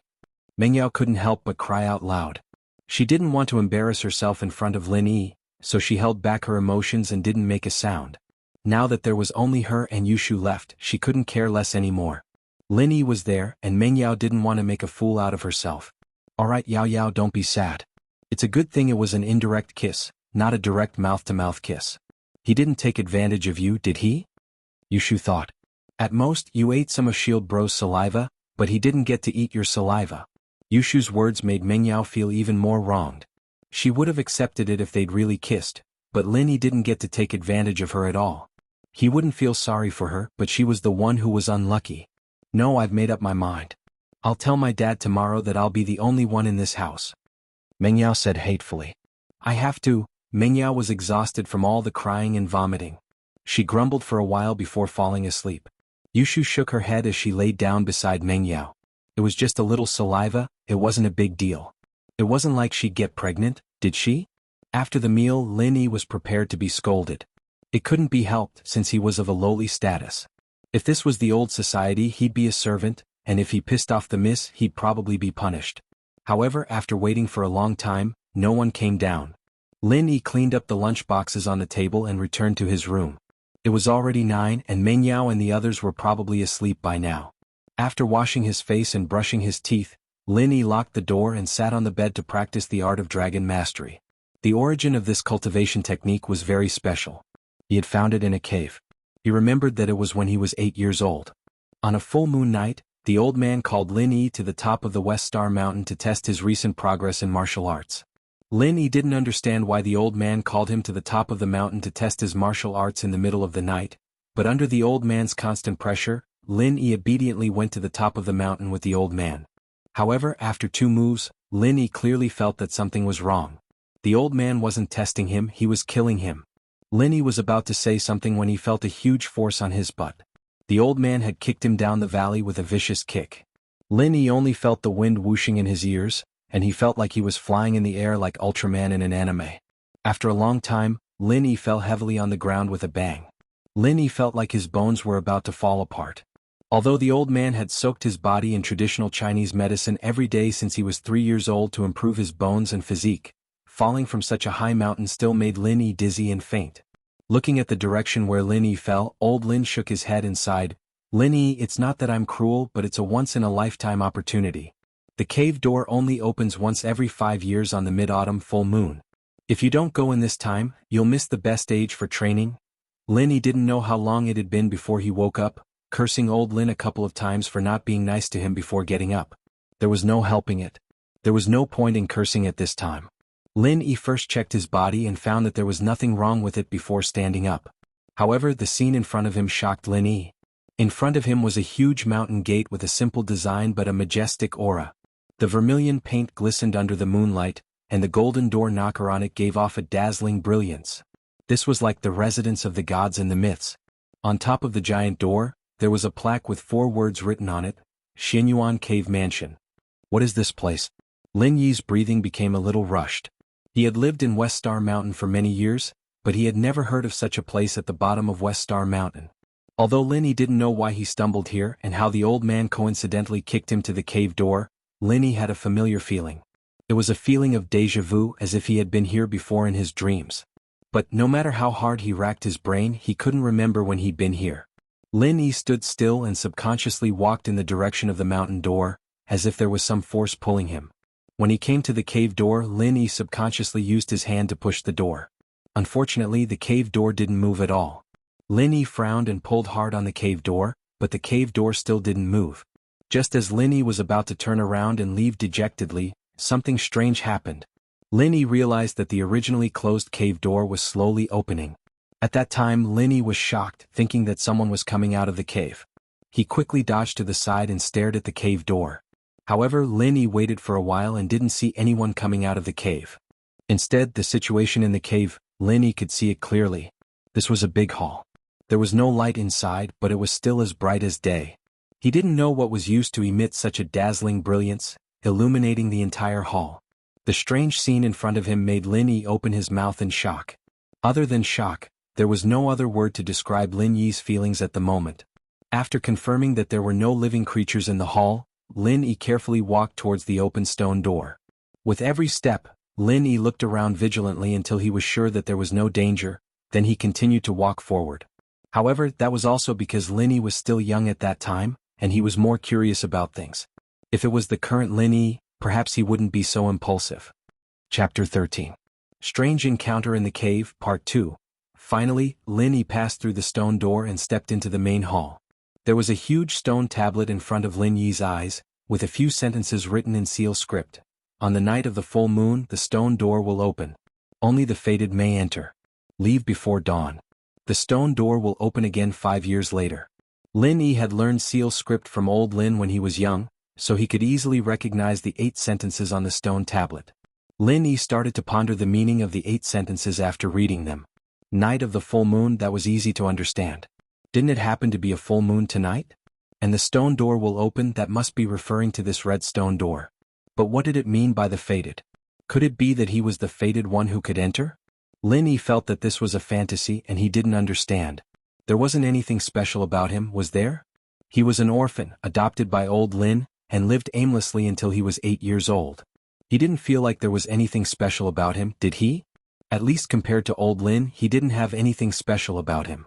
However, since he had come in, he could be considered as the fated person for the time being. And before dawn, that was even easier to understand. It meant that he had to leave before dawn. Did it mean that he had to leave before dawn? That should be the meaning of the literal meaning. But what did it mean when it said that the stone door would open again 5 years later? Could it be that if he didn't leave before dawn, the stone door would close automatically, and the next time it would open would be 5 years later? Lin Yi couldn't help but shiver at the thought. Damn it, this cave. Luckily he could read seal script. Otherwise he would be done for if he stayed here the whole night like an idiot and the door closed. Not to mention 5 years, even 5 days without food or water would be enough. Now that he knew that there was such a rule in this cave, it shouldn't be a problem for him to get out before dawn. Thinking of this, Lin Yi's heart slightly relaxed. At this time, Lin Yi got a closer look at the situation inside the main hall. It turned out that the 4 walls of the main hall were inlaid with night pearls, so it was as bright as day inside. Anyone with a bit of knowledge would be able to tell that each of the luminous pearls embedded in the 4 walls was priceless. If one were to be taken out and auctioned in the outside market, it would be priceless as well. However, Lin Yi grew up in the mountains, so he was not very interested in gold, silver, and jewelry. Although he felt that it was wonderful and beautiful, he did not think that these things could be sold at a high price. The key question was, in this mountain, who could he sell it to? The richest person was Widow Wang, who lived at the entrance of the village. Her family owned a snack bar and a small shop. She could save more than 1,000 yuan a year. But no matter how rich they were, who would spend money to buy these impractical things? From Lin Yi's point of view, it was better to buy 2 pieces of fat meat with money. That would be more delicious. The luminous pearls looked good but were useless and they could not be eaten. Therefore Lin Yi did not stay too much on the luxurious decorations of the main hall. Instead he explored around the main hall. According to the novels of Jianghu that he had read, a person who entered a cave or a valley for no reason would have some fortuitous encounter. For example, he would obtain a secret manual of unparalleled martial arts. Thinking of this, Lin Yi's heart was filled with excitement. If he could find a secret manual of unparalleled martial arts, he would not have to be oppressed by the old man. When he mastered it, the old man would not dare to beat him. The main hall was very big, but it was very spacious. Other than the magnificent decorations on the 4 sides, there were only 2 buildings in the middle of the main hall. One of them was the stone tablet that Lin Yi saw when he entered. And behind the stone tablet was a high platform. The high platform was very similar to the altar used for sacrificial ceremonies in ancient times. It also looked like a place where important things were placed in a sect. In short, it seemed to be from a very long time ago. At least in modern times, similar buildings would not appear. Lin Yi did not think much about it. He ran up the high platform in a few steps. At the top of the high platform he saw a small antique wooden box. Lin Yi's heart was suddenly excited. Could this be something like a scripture box? Lin Yi carefully picked up the box. After holding the box in his hand, Lin Yi immediately jumped down from the high platform and hid his body. He heard that there were often hidden mechanisms on these ancient buildings. If he touched the treasure of others and some mechanism was activated, then he would be screwed. However, after waiting for a long time, Lin Yi did not see anything special happening. Only then did he secretly let out a sigh of relief. Lin Yi was not in a hurry to open the box. After all, the stone door of the cave would be closed before dawn. The box could be opened when he returned home. Now Lin Yi decided to use the remaining time to explore this cave again. Bypassing the high platform, Lin Yi was surprised to find that there was actually a stone door behind the high platform. And next to the stone door there was another small stone tablet. On it there were also 8 sentences written in seal script. Each sentence had 4 words, just like the stone tablet that he saw when he entered the door before. Lin Yi was surprised and quickly read it carefully. After 5 years the divine art will be completed. You can only enter by hitting the door with your palm. If you don't get what you want, the divine art will not be completed. Wait another 5 years and come back to test it. After reading these 8 sentences, Lin Yi was suddenly confused. What does "after 5 years the divine art will be completed" mean? Could it be that in the box in my hand, there really is a martial arts secret manual? When I have mastered it, I can just hit the door with my hand and the door will open. Thinking of this, Lin Yi casually pushed the door. Unfortunately, the stone door did not move at all. In that case, the last 4 sentences were easy to understand. If you don't get what you want, the divine art will not be completed. Wait another 5 years and come back to test it. What it meant was that if he could not open the door, it meant that his martial arts practice was not good enough. He needed to wait another 5 years, and when the stone door opened again he could come back to test it. Looking at the stone door in front of him that could not be opened, Lin Yi suddenly felt a little itchy. Logically speaking, there was a divine art secret manual in the first hall. In the hall behind the stone door, there must be more precious things hidden. However, Lin Yi also understood that with his current ability, it was impossible to open the second door. At best he was just a fated person. It was already a coincidence that he could open the first stone door and enter this hall. Chapter 14. Art of Dragon Mastery 1. Lin Yi was thankfully he'd almost lost track of the time. If he'd missed it and the stone door had closed, he wouldn't have been able to practice any martial arts at all. Unless he became an immortal and didn't need to eat or drink, he'd starve to death sooner or later. When the first rays of the sun from the east shone upon the valley, the stone door in front of Lin Yi creaked and closed without any warning. After the stone door was closed, Lin Yi came to the stone door again, but this time no matter what he did, the stone door didn't move at all. It didn't look like it was going to open. It seemed that the 8 sentences on the first stone tablet hadn't lied to him. If the stone door was closed, it wouldn't be able to be opened again. He'd have to wait 5 years before he could open it again.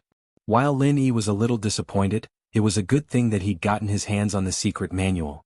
He'd have to go back and study it before making a decision. Are you alright? A familiar voice sounded from behind Lin Yi. Lin Yi turned around to find that old Lin had somehow appeared behind him. Fuck. Old man, are you trying to kick me to death? You sent me flying from such a high mountain. Do you really think I'm Superman? Lin Yi's bones were still aching from his fall last night. You're not dead, are you? Old Lin breathed a sigh of relief when he saw that Lin Yi was fine. While he'd been calm on the outside, he was actually quite nervous. After all, Lin Yi had fallen from such a high mountain. While his body had been soaked in his own herbal medicine, old Lin wasn't too sure. I'm not dead, but I'm pretty much dead. Lin Yi hesitated on whether or not he should tell old Lin about what he'd seen and heard, but decided to tell him everything in the end. Old Lin was more knowledgeable after all. Old man, I entered this cave yesterday, Lin Yi said, pointing at the stone door not far behind him. Yes. Old man Lin had already seen the box in Lin Yi's hand and knew that he must have gone to the cave last night. However, now that he heard Lin Yi personally admit it, he was still very happy in his heart. At the very least, Lin Yi did not treat him as an outsider, and he did not raise Lin Yi in vain. Then, Lin Yi didn't know what old Lin meant, so he told old Lin everything he saw and heard after entering the cave. Finally, he handed the box to old Lin and said, "This is the box.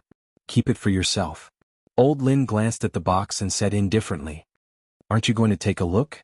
Lin Yi was puzzled. Why didn't old man Lin care about such an amazing thing? It's useless. Old Lin shook his head. Although Lin Yi had a lot of questions, old Lin's "don't ask me, and do whatever you want" attitude made Lin Yi want to say something, but he didn't. Together with old Lin, they returned home from the fork in the valley with great difficulty. Old Lin fell asleep on the bed, leaving Lin Yi holding the box and staring at it. Since old Lin was so indifferent, Lin Yi could only study the thing in the box by himself. Lin Yi put the box on the broken square table and began to study it.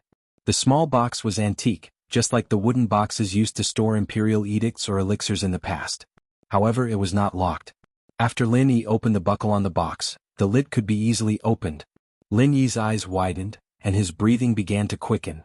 Finally, the lid of the box was opened. Inside was a silk scroll. He picked up the scroll and saw a jade pendant at the bottom of the box.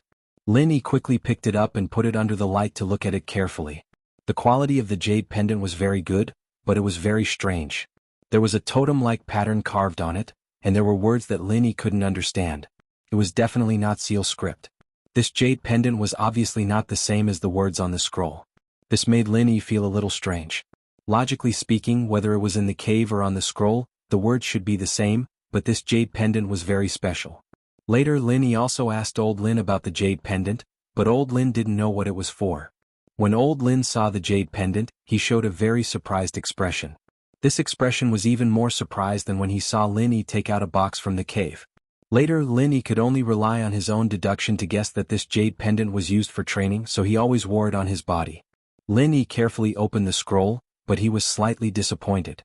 The scroll was very thin, only a silk handkerchief. However, Lin Yi had read those martial arts novels, and he understood that the powerful secret manuals did not depend on the number of words. Mei Chaofeng's 9-yin white bone claw could be written on a piece of human skin. Therefore, Lin Yi still read the scroll with a very hopeful attitude. The words, Art of Dragon Mastery, were immediately reflected in Lin Yi's eyes. The same words, the same as the words on the stone tablet in the main hall of the cave. However, under the title of these words, there was a line of small words. First stage, Heavenly Silkworm. Then came the main text. Mortals are like ants, how can they change the great Tao and control the world? Lin Yi quickly scanned the main text. The first stage was divided into early, middle, and late stages. However, on this page there was only the first stage of the Art of Dragon Mastery. Of course, Lin Yi would not be stupid enough to think that the Art of Dragon Mastery was only the first stage. Since there was a first stage, there must be a second and third stage. As for where the rest of the scrolls were, Lin Yi did not know. Perhaps it was in the stone door at the back of the main hall, or perhaps somewhere else. Everything had to wait until he completed the first stage of the Art of Dragon Mastery before he could make any other plans. Although the introduction of the Art of Dragon Mastery was hard to understand, the process of practicing it was very detailed, and there was even a diagram of the human body's acupuncture points for reference. This was not a difficult thing for Lin Yi, who had been practicing martial arts since he was a child. At this moment, Lin Yi did not think too much about it, and began to practice the first stage of the Art of Dragon Mastery, the Heavenly Silkworm Scroll. It was precisely because Lin Yi was still young that he did not have any reservations, and thought that he could defeat old Lin if he practiced a more advanced martial art. From the start, he did not even consider whether practicing this would conflict with his current martial arts, or whether it would cause him to go berserk. Chapter 15. Chapter 15. Adult Channel. Old Lin, on the other hand, allowed Lin Yi to train in the Art of Dragon Mastery. He didn't give any guidance, but he didn't interfere either, allowing Lin Yi to develop as he pleased. But after practicing the Art of Dragon Mastery, Lin Yi felt that his body's strength had increased noticeably, but his martial arts didn't seem to have changed much. No matter what, he wasn't old Lin's match. Old Lin was like a boss in a game. When Lin Yi grew stronger, he grew stronger. When Lin Yi grew weaker, he grew weaker. It was something that made Lin Yi rather depressed. If Lin Yi had to point out something that had changed, it would be that his senses were much sharper than before. His sight and hearing were much sharper than before. Day after day, year after year, Lin Yi had basically mastered the first stage of the Art of Dragon Mastery without anyone's guidance. 5 years passed in the blink of an eye. It was another full moon night, and Lin Yi once again entered the cave at the foot of West Star Mountain. Unfortunately, this time, Lin Yi didn't open the stone door at the back of the hall. Lin Yi wasn't surprised by this result. He knew that he hadn't broken through the first stage of Celestial Cocoon. There was no progress after mid-stage. While Lin Yi told old Lin what had happened to him, the old man only smiled and shook his head, expressing that there was nothing he could do to help. It was almost time for the second 5 years, and Lin Yi was getting more and more anxious. It had been so many years and he was still stuck at the mid-stage of the first stage. If this continued, he'd have to return empty-handed. Now Lin Yi understood that the art of dragon mastery he was training wasn't a martial art, but a secret manual similar to that of a cultivator. It sounded a little shocking, but Lin Yi knew that this was indeed what he was cultivating. Recalling Old Man Lin's strange actions on the night of the first full moon, Lin Yi even suspected that all of this was premeditated by Old Man Lin. Old Man Lin had purposely set up a trap to kick him off the West Star Mountain and then enter the stone door. Otherwise, why did Old Man Lin have to test his martial arts in the middle of the night of the full moon? Even if he wanted to take the exam, there was no need to go to the top of the mountain, right? Even if he ran to the top of the mountain, you can't kill him, right? Even if they wanted to kill him, they couldn't have kicked him to the entrance of the cave so coincidentally, right? Fine, even if he coincidentally kicked him to the entrance of the cave, why did Old Lin wait until he came out of the cave before looking for him? When he told Old Man Lin what he had seen and heard, Old Man Lin's indifferent expression made it seem as if he already knew what was going to happen. All of this made Lin Yi very suspicious. However, every time Lin Yi asked Old Man Lin about his suspicions, Old Man Lin didn't answer him. In the end, Lin Yi didn't bother to ask anymore. Who cares if he did it on purpose or not? He had to cultivate on his own. When Lin Yi woke up from his meditative state, the sky outside the window had already turned white. Lin Yi shook his head helplessly. Although he felt some progress every time he stopped cultivating and felt refreshed, he still didn't have a big breakthrough. He quickly ran to the bathroom to take a cold shower and wash off the sweat stains on his body. Lin Yi put on his school uniform and walked out of the room. The whole villa was still quiet. Lin Yi raised his head and looked in the direction of the stairs. The two girls should still be sleeping, right? Lin Yi sat on the sofa and turned on the 60-inch large LCD TV in the living room. He turned off the sound and watched it. A large TV was really cool. Lin Yi leisurely lay on the sofa. This was the first time he had watched such a cool TV. In the past, at home, other than his fake internet laptop that could display his figure, there was only a 25-inch ordinary flat-screen CRT TV. Achoo! Lin Yi sneezed. He didn't expect his body to catch a cold. However, he remembered that he had always lived in the south and this was the north. Although it was summer, the temperature difference between day and night was relatively large, so it was normal for him to not be acclimatized. Lin Yi casually took out 2 pieces of tissue from the box on the coffee table, wiped his snot, and threw them aside. However, there were no programs on most channels so early in the morning. Lin Yi pressed the button on the remote control in his hand to change the channel. However, after pressing it for a long time, there was no response from the TV. It was still the image of Earth with no programs. Fuck, this remote control can't be out of battery, right? Lin Yi cursed in his heart, but then he thought about it. That's not right. Didn't I just use this remote control to turn on the TV? Thinking of this, Lin Yi carefully observed the direction of the TV. It turned out that the villa was installed with a satellite TV. It needed the remote control of the satellite TV box to change the channel, and the remote control of the TV could only control the power and volume. Although Lin Yi came from the mountains in the countryside because old Lin bought him a fake internet laptop, he had some understanding of some technology and knowledge outside through the internet, so he wasn't too illiterate at this time. After looking around, he really found the remote control of the satellite TV box under the coffee table. Lin Yi picked up the remote control and began to change the channel of the TV. This satellite TV is really cool. There are so many channels. Lin Yi changed dozens of channels, but he still didn't find a repeat. This channel is an adult channel. Parents have been set up to be locked. Please enter the password. The default password is 000000. When Lin Yi changed the channel, this line of notification appeared on the TV. No way. These two girls have adult channels in their house? Lin Yi had heard that Big Pot could be used to watch some adult programs, but he had never seen one in real life. Although Widow Wang's house also had a satellite TV, the only channels she could watch were the free satellite TV stations. Adult channels like this were impossible to watch. Lin Yi's heart itched. He didn't know if it was the password set by Chu Pingzhan, or was it Miss Mengyao? Or was it Yushu? Yes, it was very possible. That girl looked like a slut, and her words were quite avant-garde. Lin Yi thought lustfully. He entered the password, 123,456, but the TV prompted, "The password you entered is incorrect, please re-enter."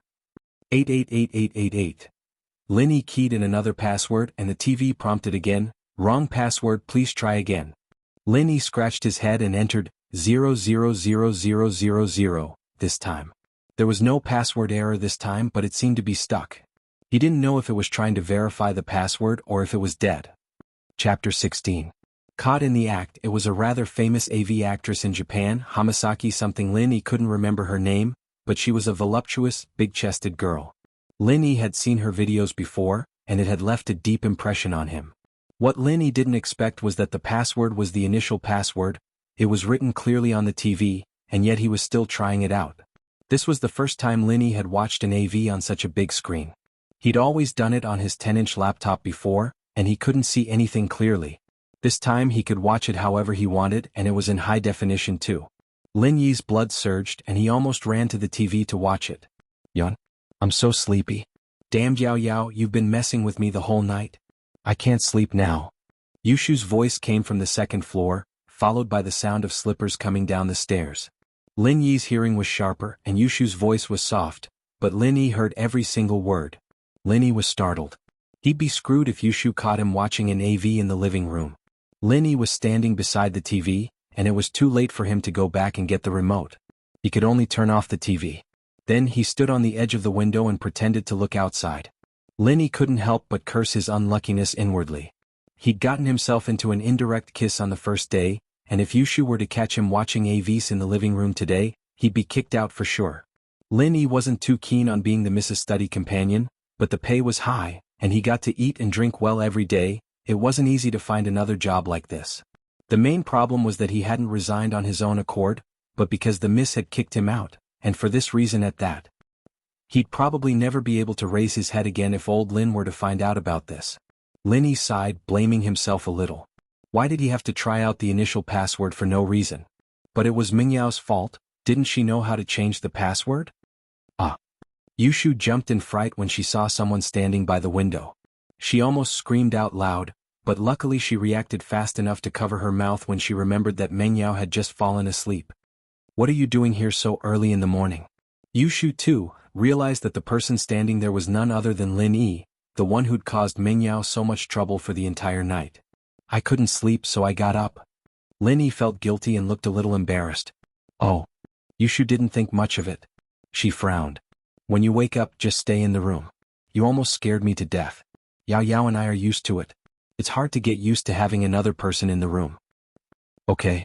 Lin Yi swore to himself that he'd never watch AVs in the living room ever again. It was too freaking scary. This little girl Chen's work and rest were irregular, and she was almost caught red-handed. Yushu stretched her back and sat on the sofa, her calves raised. It was a tempting sight, but Lin Yi didn't dare look too long. His blood was already boiling from watching AVs, and his lower body was still very stiff. It'd be so awkward if Yushu saw it. Lin Yi, I'm hungry. Go get me something to eat. Yushu ordered lazily. Me? Get me something to eat? Lin Yi was a little startled. Since when did he become a housekeeper? He had to cook? Yo. Hurry up, I'm hungry. Yushu waved her hand impatiently. Lin Yi was a little helpless. Why was Yushu ordering him around? Wasn't he supposed to be serving Mengyao? Miss Chen, I was sent by Mr. Chu to accompany Miss Chu. I'm not a nanny, isn't that the same? Back in the old days, a study companion was like a servant in the house, just a little higher than a servant. You'd have to do whatever the miss tells you to do. Yushu glared at Lin Yi as she spoke with conviction. But, I'm Mingyao's servant. Lin Yi was used to cooking, but there had to be some sort of status, right? Mingyao's smile was flirtatious and seductive. But Lin Yi wasn't an idiot. What if Mengyao woke up and saw him cooking for Yushu? Wouldn't she find fault with him? Isn't that the same? Yao Yao and I are good friends. What I said is what she said. Mengyao was a little annoyed that Lin Yi didn't respond to her at all. She had a good impression of Lin Yi, but who knew that he'd be so stupid? She wouldn't even bother asking a guy to serve her, but this guy was putting on airs. She humphed. Forget it. Go get me the water dispenser. I'll eat the instant noodles myself. Okay. It was no trouble at all. The water dispenser was beside Lin Yi on the windowsill. Lin Yi reached out and turned it on. While the water was boiling, Yushu picked up the remote on the sofa and pressed the power button. Every morning at this time, Su Shirhan's music videos were on the entertainment channel. Yushu would watch them whenever she had the time. Wait. Lin Yi was startled. He wanted to stop her, but it was too late. The AV channel that Lin Yi was watching appeared on the screen. The girl called Hamasaki or something had finished the foreplay, and she was fighting it out with a man. Ah! Yushu screamed and covered her mouth. Her eyes were wide open as she stared at Lin Yi with a murderous glare. Ugh! Lin Yi wanted to die. What the hell was this? Who was playing with people like this? He hadn't even looked at it a few times and he was already caught red-handed. Wasn't he just too unlucky? He'd admit it if he liked it, but what the hell was going on here? It wasn't me? Lin Yi didn't want to admit it. Lin Yi, how could you watch something so obscene? Yushu was about to explode. Wasn't this Lin Yi a little too immoral? No wonder he woke up so early in the morning. He'd come to the living room to watch the AV channel. I told you it wasn't me? Lin Yi said innocently. He'd clicked on this channel by accident. If you didn't want people to see it, you shouldn't have opened this channel. Wasn't it there for people to see? Chapter 17. Injustice, Part 2. Lin Yi wasn't expecting Yushu to remember it that clearly. There was no point in denying it now. He lowered his head and admitted it. Alright, it's an accident. I keyed in a random password out of curiosity. I didn't think I'd get into this channel. I didn't watch it, I turned it off when I saw it was this channel. Really? Yushu naturally didn't believe him. She looked at Lin Yi suspiciously. Of course it's true. Lin Yi said with a wronged look on his face. He was basically telling the truth. Yushu humphed coldly. She didn't want to argue with Lin Yi on this topic either. She picked up the remote from the coffee table and was about to change the channel when her eyes stopped on a ball of toilet paper on the coffee table. The toilet paper wasn't wrapped tightly and there was some sort of sticky liquid inside. What's this? Yushu's face went green as her voice started shaking. Good Lin Yi, you're actually in Yao Yao's house watching porn videos and doing something so despicable? What's wrong with me? Lin Yi blinked as he followed Yushu's line of sight to the coffee table. He remembered something when he saw the ball of toilet paper he'd used before. Fuck, it couldn't be that unlucky, could it? Lin Yi knew that Yushu must have misunderstood the situation. That ball of toilet paper, that sticky thing, and the AV video he'd watched. It was only natural that people would suspect something. Lin Yi felt like he'd been wronged. What the hell was going on? Yushu? Don't get the wrong idea. I've just come to the north and I'm not used to the climate here. I've got a cold and this is the paper I use to wipe my snot. You can look at it yourself if you don't believe me. Lin Yi said as he picked up the ball of toilet paper from the coffee table. Take it away. Yushu screamed. I don't want to see something that disgusting, Lin Yi, you bastard. Lin Yi felt a little awkward, but there was nothing he could do about it. Yushu didn't believe him and he couldn't just force her to see it, could he? She could only take the tissue away resentfully. Believe it or not, I'm really not. Yushu rolled her eyes as an idea came to her. I've changed my mind. I don't want instant noodles anymore. Go cook for me. Lin Yi was stunned and asked, why? Because I have your secret in my hands. If you don't go, I'll tell Uncle Chu that you've been fucking in front of the TV at home, scaring both Yao Yao and me. Yushu smiled evilly. A few black lines appeared on Lin Yi's forehead. He was wrongly accused. But how was he going to reason with this matter? If the old man found out, his life would be over. Lin Yi took 2 deep breaths and gritted his teeth. You win. Ruthless? Not as ruthless as you. You can even do something so shocking. Yushu didn't back down at all. Lin Yi was a little speechless. Although he admitted defeat, he didn't forget to take revenge on Yushu.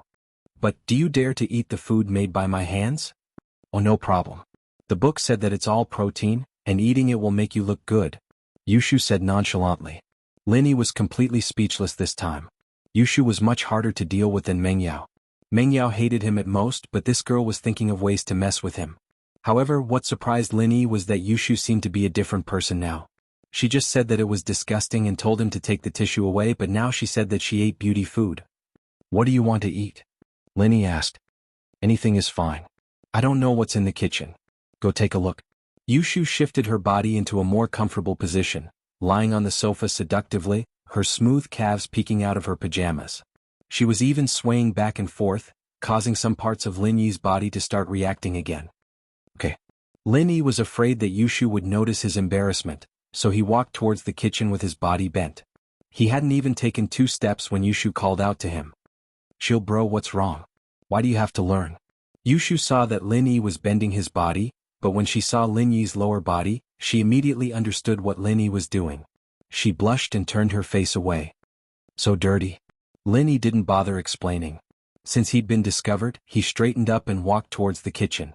Yushu looked at Lin Yi's back, a sly smile on her face. Did he think that Miss Lin was an idiot? Didn't he know that it was snot? She'd learned about it in health class in school. It was milky white in color, and had a special smell to it that could be smelled from afar. Yushu hadn't smelled semen before, but she'd been sitting on the sofa for so long that she hadn't even noticed the toilet paper in front of her. Evidently, there wasn't any special smell to it. Most importantly, it was said on the internet that a man's lower body would become soft after doing it, and the way he was doing it just now didn't look like he was venting at all. But Yushu of course wouldn't tell Lin Yi about this. She'd use this as leverage to blackmail Lin Yi. Let's see if he dared disobey her next time.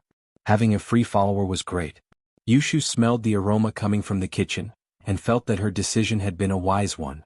Lin Yi was surprised when he entered the kitchen. The facilities here were quite good, much better than the big stove he had back in the village. Everything was so modern. He saw a cute little apron hanging on the wall. It was a SpongeBob SquarePants pattern, but it looked very new. It shouldn't have been used much. Thinking about it, these two girls were well taken care of. It was impossible for them to cook by themselves. Lin Yi put the apron on and started looking for ingredients in the kitchen. There were tomatoes, spinach, celery and some other vegetables in the cabinet. There were also some eggs, but the amount was small. Faubert probably prepared it for Meng Yao just in case. He didn't know if Meng Yao would cook for him or not, but as Peng Zhan's most trusted person, Faubert would naturally take everything into consideration.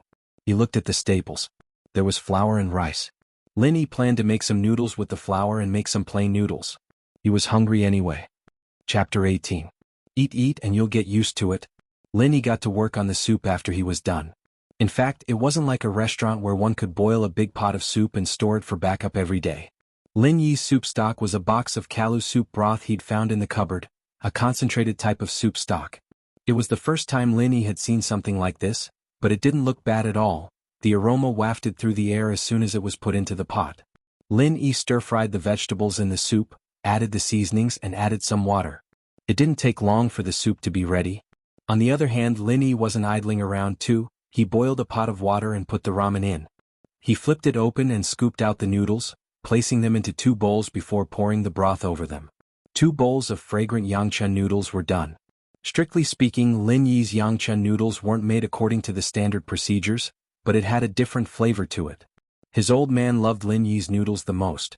There were still some noodles left in the pot, and Lin Yi estimated that 1 bowl would be enough for Yushu. The leftovers were just enough for him to eat. "Are you done?" Yushu couldn't help but swallow as she smelled the aroma. She put on her slippers and stomped into the kitchen, calling out to Lin Yi. "Yep, I was just about to call you over," Lin Yi said as he took off his apron and hung it on the side. "Yeah, you used Yao Yao's apron. Don't let her know," Yushu said as she looked at the apron on the wall. "I'll keep it a secret since you're cooking for me." "Chem?" Lin Yi was a little puzzled. Since when did Yushu become this nice? But on second thought, he realized that Yushu was a really bad person. He could tell from the gloating look on Meng Yao's face when she drank his water yesterday. She probably didn't have any good intentions this time, but what she thought had nothing to do with Lin Yi. As long as Meng Yao didn't use this opportunity to cause trouble for him, he'd be fine as long as he stayed at her side. Yushu frowned at the fact that Lin Yi was eating in front of her. It made her a little uncomfortable to see a man eating in front of her. But when she thought about the fact that Lin Yi was the one who made all these fragrant noodles, it didn't seem right to chase him away. She held it in and decided to fill her stomach first. Yushu had never tasted noodles this good before. She usually went to school with some milk or instant noodles in the morning, and this was her first time eating handmade ramen like this. Yushu, on the other hand, was afraid that Lin Yi would get cocky. She didn't say it out loud though, as she kept her head down to finish the noodles in front of her, ignoring Lin Yi.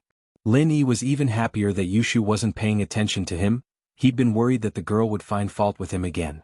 He finished the noodles in his bowl like a whirlwind and went to get a second bowl. But he remembered Yushu when he got to the pot. "You still want to eat?" "It's fine." Yushu shook her head. "Go get me a glass of water." "Isn't there a drink behind you?" Lin Yi said as he pointed at the freshness cabinet behind Yushu before getting himself a bowl of noodles. "It's not good to drink fruit juice in the morning. Drinking plain water is healthier. Why do you have so much nonsense to say? Are you coming or not?" Yushu glared impatiently. "Fine." Lin Yi put the noodles on the table and went to the living room to get Yushu a glass of water. He couldn't help it, the other party had a handle on him. "Where's your glass?" Lin Yi was halfway there when he remembered that he didn't see Yushu's glass. How was he supposed to get her a glass of water? "Oh, in the cabinet under the water dispenser. The pink one is mine," Yushu said. Lin Yi nodded and walked to the water dispenser. "Ah, I'm so sleepy, that damn alarm clock." Meng Yao yawned as she walked downstairs in a daze. She hadn't had a good night's sleep, and she'd spent the first half of the night thinking about how she'd lost her first kiss. She'd cried and complained to Yushu for half the night, and when she finally fell asleep, she wasn't as sad about what happened yesterday anymore. However, Meng Yao felt that she hadn't slept for long before she was woken up by the alarm clock. She didn't want to wake up at first, but she remembered that she had to go to school today. Meng Yao was a little puzzled when she realized that Yushu wasn't by her side. She'd been talking to her the whole time, but didn't Yushu sleep really late? Why was she up so early? She smelled the aroma of rice when she got downstairs. Meng Yao didn't eat much last night and she vomited out everything she ate. Her stomach was empty and she started drooling as soon as she smelled the aroma. "Shu, what did you eat? It smells so good, why didn't you wake me up?" Meng Yao ran to the dining room and saw Yushu finishing a bowl of noodles, and in front of her was a steaming hot bowl of noodles. She was delighted. "Ha, I knew you wouldn't forget me, Shu. You even prepared a portion for me. Thank you." Yushu was drinking the noodle soup when she heard Meng Yao's words. She was about to say something when she realized that Yushu had already picked up her chopsticks and started eating. "Ugh," Yushu sighed. She wanted to say something but stopped. She thought, "Don't blame me, it's your fault for being so fast. I haven't even said anything and you're already eating it. It smells so good, so delicious." Meng Yao was really hungry. She couldn't put down her chopsticks after a mouthful of noodles. She praised as she ate. "Shu, where did you buy this?" "I didn't buy it. Shil bro made it." Yushu shrugged and looked at Meng Yao with sympathy. She couldn't bear to hurt Meng Yao's weak heart anymore. Meng Yao was shocked. "He made it? I don't want to eat his food." She put down her chopsticks as she spoke. Yushu thought, what's the point of saying that you don't want to eat it now? But it's good that you ate Lin Yi's saliva yesterday, so it doesn't matter today, you'll get used to it after eating it. Haha, Yushu thought evilly. Who doesn't like food? I'll eat it." Meng Yao put down her chopsticks, salivating. She couldn't say no to the delicious noodles in front of her. She picked up her chopsticks again. "Eating his food doesn't mean I'll forgive him. I just didn't eat anything last night and I'm hungry. This noodles is just SOSO, right, Shu?" Chapter 19. Chapter 19. Wait, your water. Lin Yi made his way back to the dining room after pouring some water, only to find Meng Yao sitting in his seat eating his noodles. "Hey, Shu said the noodles you cooked for us were really good." Yushu turned around and took the cup of water from Lin Yi, glaring at him as if telling him to shut up. "Oh." Lin Yi nodded, understanding what Yushu was getting at. He wasn't full yet, he should have cooked more if he'd known. "What are you doing standing here? I can't eat with you standing here." Meng Yao hadn't noticed the little action between Lin Yi and Yushu, and frowned when she saw him standing there. Meng Yao wasn't used to letting men watch her eat. Lin Yi turned around and walked out of the dining room, heading back to his room. There was no need to get angry at a miss like that. Yushu was a little weird, but she was a lot easier to talk to than Meng Yao. Lin Yi decided to go back and pack his backpack. He'd finished all the high school courses by himself, but it was his first day at school anyway, he had to at least go through the motions, right? "So good. Is there more?" Meng Yao said, finishing the whole bowl of noodles. Not a single drop of soup was left. "Oh, I'll ask Shield Bro to make more for you if you want more," Yushu said, puzzled. Why wasn't Meng Yao fat at all? Meng Yao ate more than her every time, but she was a few kilos thinner than her. Yushu wasn't fat actually, but she wasn't as tall as Meng Yao, and that was why she looked a little buxom. Fortunately, all the extra fat was on her breasts and buttocks, which made Yushu feel a little proud of herself. "Don't mention him," Meng Yao said, licking the soup off her chopsticks again, feeling a little regretful. Asking her to beg Lin Yi for help? Dream on. Yushu's face darkened at Meng Yao's action. "Why do you like Lin Yi's saliva so much, Yao Yao?" After the two finished the noodles, they went upstairs to wash up and change their clothes. Lin Yi, on the other hand, came to the dining room and cleaned up the dishes on the table. Of course, he didn't know that he didn't actually need to clean up. Faubert would send servants to clean the villa every day. However, Lin Yi was used to doing these things when he was at home, so he didn't find it inappropriate. When Lin Yi was washing the dishes, General Wei Wu sneaked into the kitchen. When he saw Lin Yi, he widened his eyes with hostility and looked at Lin Yi cautiously. Lin Yi couldn't be bothered with him. General Wei Wu saw that Lin Yi was ignoring it, so it stared at Lin Yi for a while and left. It had to be said that dogs were very sensitive animals. They could keenly sense existences that were more dangerous than themselves. It was just that Lin Yi didn't do anything aggressive, so General Wei Wu didn't dare to provoke him. He quickly washed the dishes and put them into the disinfection cabinet. Meng Yao and Yushu had already washed up and changed out of their home clothes into beautiful clothes. Although the school had a rule that all students should wear uniforms to school without any special circumstances, very few people followed this rule, especially high schoolers. They were more assertive and not as obedient as primary school students. Of course, there were exceptions such as Lin Yi. Lin Yi was very happy as he touched the material of the uniform. The quality was really good, much better than the clothes he brought. So, to Lin Yi, this was the best piece of clothing he had. Lin Yi had worn a lot of high-end clothes when he went out with old Lin, but the old man always said that they were rented, and that he'd return them after the trip. At 7 sharp, Falbert's car appeared in front of the villa. Meng Yao and Yushu carried their cute backpacks out of the villa, and Lin Yi followed behind them. Lin Yi sat in the front passenger seat and Meng Yao and Yushu sat in the back. Falbert started the car slowly and asked Lin Yi, "How is it? Are you used to it?" "It's good." Lin Yi nodded. "I'm not good." Meng Yao didn't wait for Falbert to speak. "I'll call my dad right now. Mr. Chu went to Newport for a meeting this morning. He's on the plane now," Falbert said. Mr. Chu said that Lin Yi will be in charge of taking care of you when he's not here." "Him? Take care of me?" Meng Yao's eyes widened. "Look at him, Falbert. How can he take care of me? I'm just passing on Mr. Chu's words. Mr. Chu trusts Mr. Lin Yi a lot." Falbert didn't understand what was so special about Lin Yi, but as Peng Zhan's trusted follower, he would support Peng Zhan's decisions unconditionally. Meng Yao pouted. She knew that Falbert was only her father's spokesperson, and he wouldn't do anything against her father's decisions. Her father was on the plane now and he wouldn't be able to pick up the phone. Meng Yao could only hold it in for now. She'd bear with this bastard for a few more days until her father came back. She'd just have to use her coquettish methods to chase Lin Yi away. Meng Yao's heart relaxed a little at the thought. Lin Yi had wanted to experience school life for a long time, but there wasn't a school in the village he lived in, and there weren't many cultured people. Other than old Lin, there was only Buttface in the village, but Lin Yi taught him how to read. Thinking of Buttface, Lin Yi missed him. He wondered how he was doing now. The car stopped in front of the first middle school and Falbert parked the car. Lin Yi was about to get off the car but Meng Yao stopped him. "Wait. Huh?" Lin Yi was surprised and he looked at Meng Yao confusedly. It was rare for Meng Yao to take the initiative to talk to him. "Don't get off first. Wait until Shu and I enter the school before you get off. Otherwise people will misunderstand," Meng Yao said in a domineering manner. "Okay." Lin Yi didn't think there was anything wrong with Meng Yao's request. She was the miss and he'd do whatever she said. "Hee, the Mrs. Temper is like this. She's very willful, please don't mind her, Mr. Lin." Falbert was helpless with the current situation. He could see that Meng Yao was hostile to Lin Yi. Chapter 20. Chapter 20? The director's braid. This was the question Lin Yi had been thinking about since yesterday. Rather than a study partner like him, Peng Zhan might as well have hired a high-level tutor for Meng Yao. Besides, with Meng Yao's status, grades weren't that important anymore. She'd get into a university no matter what, and even if she didn't make it, she'd still be able to get into one of the top universities with Peng Zhan's connections. "You saw it too?" Falbert wasn't expecting Lin Yi to think of these things so quickly. "So that's how it is?" Lin Yi asked. "I don't really understand what Mr. Chu means actually." Falbert sighed. "I'm the closest person to Mr. Chu, but some of his deeper meanings aren't something I can understand." Lin Yi rolled his eyes at Falbert's pointless explanation. "But Mr. Chu told me to tell you to take good care of the miss and not think too much about it."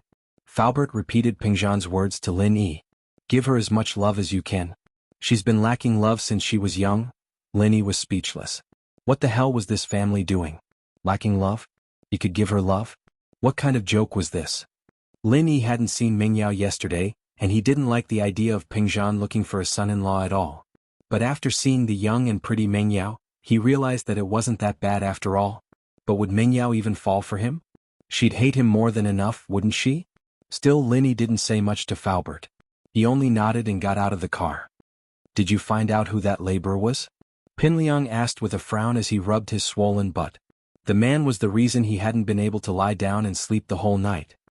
"Nope, Naipeo and I went to a couple of construction sites last night, but we didn't see this guy." Xiaofu shook his head. "Liang bro, maybe he hasn't started working yet? No matter what, we must find this person. Motherfucker, how dare he kick me, I won't let him go."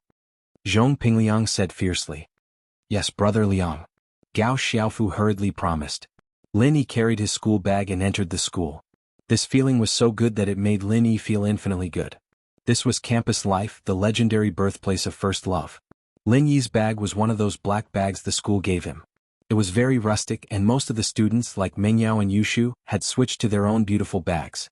Only the poorer students would dress like Lin Yi. He was wearing his school uniform and carrying the school's free school bag. How sharp was Lin Yi's eyes! He saw Zhong Pingliang and the others as soon as he entered the school gates. Wasn't this the guy who'd been bothering Mengyao yesterday? But since he didn't bother Lin Yi didn't bother with him. He walked right past them. "Young bro, why did that guy look so familiar?" Nai Peo said as he looked at Lin Yi's back. "I'm talking business here, why do you care if he looks familiar or not?" Zhong Pingliang frowned impatiently. "Liang bro, I think he looks familiar too. It's like. Xiaofu rubbed the back of his head as if he was thinking hard. "Like what? Can't you just say it already?" Zhong Pingliang cursed. "It's that guy who kicked you yesterday." Nai Peo yelled. "That's right, Liang bro, it's that guy. I remember now." "Really?" Zhong Pingliang's eyes lit up upon hearing that it was the guy who kicked him yesterday. "What are you waiting for? After him." "After him?" Xiaofu and Nai Peo chased after Lin Yi. Lin Yi took his file to the school's dean's office. Peng Zhan had arranged everything beforehand, and he only needed to report himself. Lin Yi knocked on the door but no one came to open it for him. He looked at his watch, it was 6:45 and classes started at 8. Perhaps he was a little early. With that in mind, Lin Yi leaned against the door waiting for the dean to arrive. A soft moaning sound entered Lin Yi's ears. Lin Yi's hearing had become extremely sensitive ever since he started practicing the art of dragon mastery. He couldn't say that he had clairvoyance, but he could at least hear a lot of sounds that others couldn't. Lin Yi frowned as the sound came from the dean's office. Wasn't there no one here? But Lin Yi seemed to have understood something and smiled faintly. At 8 sharp, the door to the dean's office opened, and a charming woman in her 30s carefully poked her head out of the office. She jumped when she saw Lin Yi. What are you doing here?" Lin Yi found it funny. She was having an affair, so why did she have to make it so obvious? It would be strange if people didn't suspect it. "I'm looking for the dean," Lin Yi said faintly, not bothering to expose her. "Oh, the dean is inside." The woman tried to calm herself down and said to Lin Yi, "You can go in." Lin Yi nodded and walked into the office.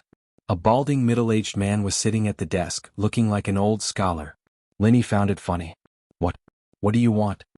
Wang Jifeng didn't expect that a student would come in to look for him as soon as his lover went out. "I'm Lin Yi, here to report." Lin Yi took out his file and handed it to Wang Jifeng. "Oh Lin Yi, I know." Wang Jifeng nodded. This student was personally arranged by the board of directors. How could he not remember? Wang Jifeng took Lin Yi's file and began to handle the formalities for Lin Yi. Soon after stamping, Wang Jifeng stood up and said, "I'll take you to class." "Then I'll have to trouble you, Director Wang," Lin Yi said politely. Lin Yi also knew that the dean had a lot of power in the school. If he wanted to live a comfortable life in the future, he couldn't offend this person. It's my duty." Wang Jifeng didn't dare to be arrogant. After all, this student was arranged by the board of directors. Walking side by side with Lin Yi out of the dean's office, Wang Jifeng asked tentatively, "Did you just come?" "I've been here for a while." Lin Yi felt that there was no need to lie about these things.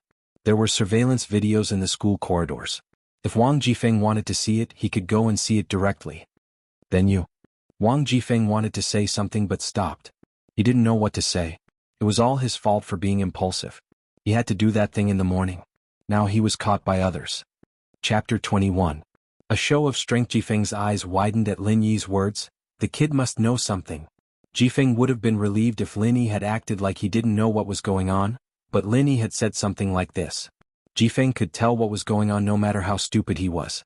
Fortunately, Lin Yi's words meant that he didn't want to stick his nose in his business. Jifeng relaxed a little. If the principal or the board of directors were to find out about this, he'd be done for as a dean. Haha. Jifeng laughed dryly.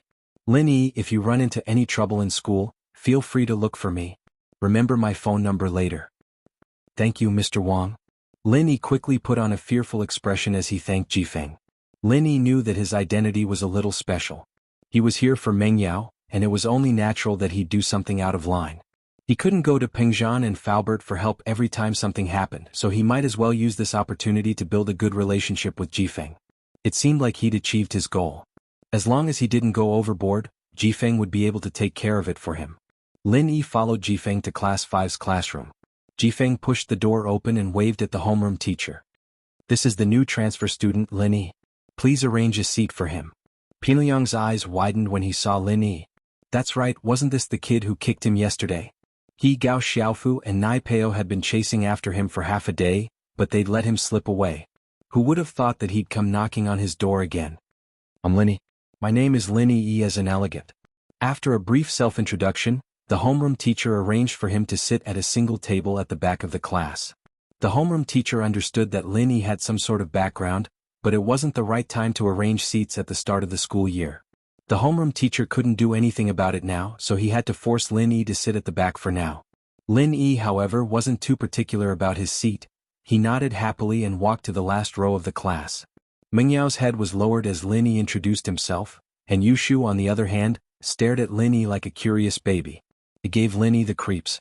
This Miss Chen was even harder to deal with than Miss Chu. Pinliang shot a glance at Nai Peo, since Lin Yi had to walk past him to get to his seat. Nai Peo made an okay gesture at Pinliang, indicating that there was no problem. Lin Yi had noticed it the moment he entered the class. Pinliang was a student of 12th grade class 5 as well, and so he paid extra attention to him. All of his little movements after that naturally entered Lin Yi's eyes. When Lin Yi walked past Nai Peo, the latter raised his right leg, intending to send Lin Yi tumbling. Lin Yi smiled in disdain as he raised his leg to kick, but if he did, Nai Peo's bones would probably be fractured. It was Lin Yi's first day at school, and he didn't want to cause too much trouble. He stepped on Nai Peo's foot, causing him to yelp in pain. "Ah, what's this?" Lin Yi looked at Nai Peo, not knowing what was going on. "Sorry, I stepped on your foot." "Zhang Nai Peo, do you have a problem?" The homeroom teacher, Miss Lu, knew what Nai Peo was like, but the kid had some background and he hung out with Pinliang all the time. Miss Lu couldn't say much. "It's nothing." Nai Peo's face was red from the pain as he shook his head, suppressing the numbness in his foot. Naturally, he wouldn't tell the teacher what Lin Yi did. That'd be too embarrassing. Pinliang was quite far away, so he didn't know what happened between Lin Yi and Nai Peo, but when he saw that Lin Yi was fine and Nai Peo was the one making a fuss, he looked at Nai Peo with a reproachful gaze. Nai Peo couldn't say it out loud, so he could only stare at Lin Yi, thinking that he'd get back at him after class. He didn't know if Lin Yi was doing it on purpose or not, since Lin Yi didn't even look at his feet when he walked. His apologetic attitude made it seem like he really didn't know what was going on, and that made Nai Peo very depressed. Lin Yi's seat wasn't too far from Mengyao and Yushu, and he could see them as soon as he raised his head.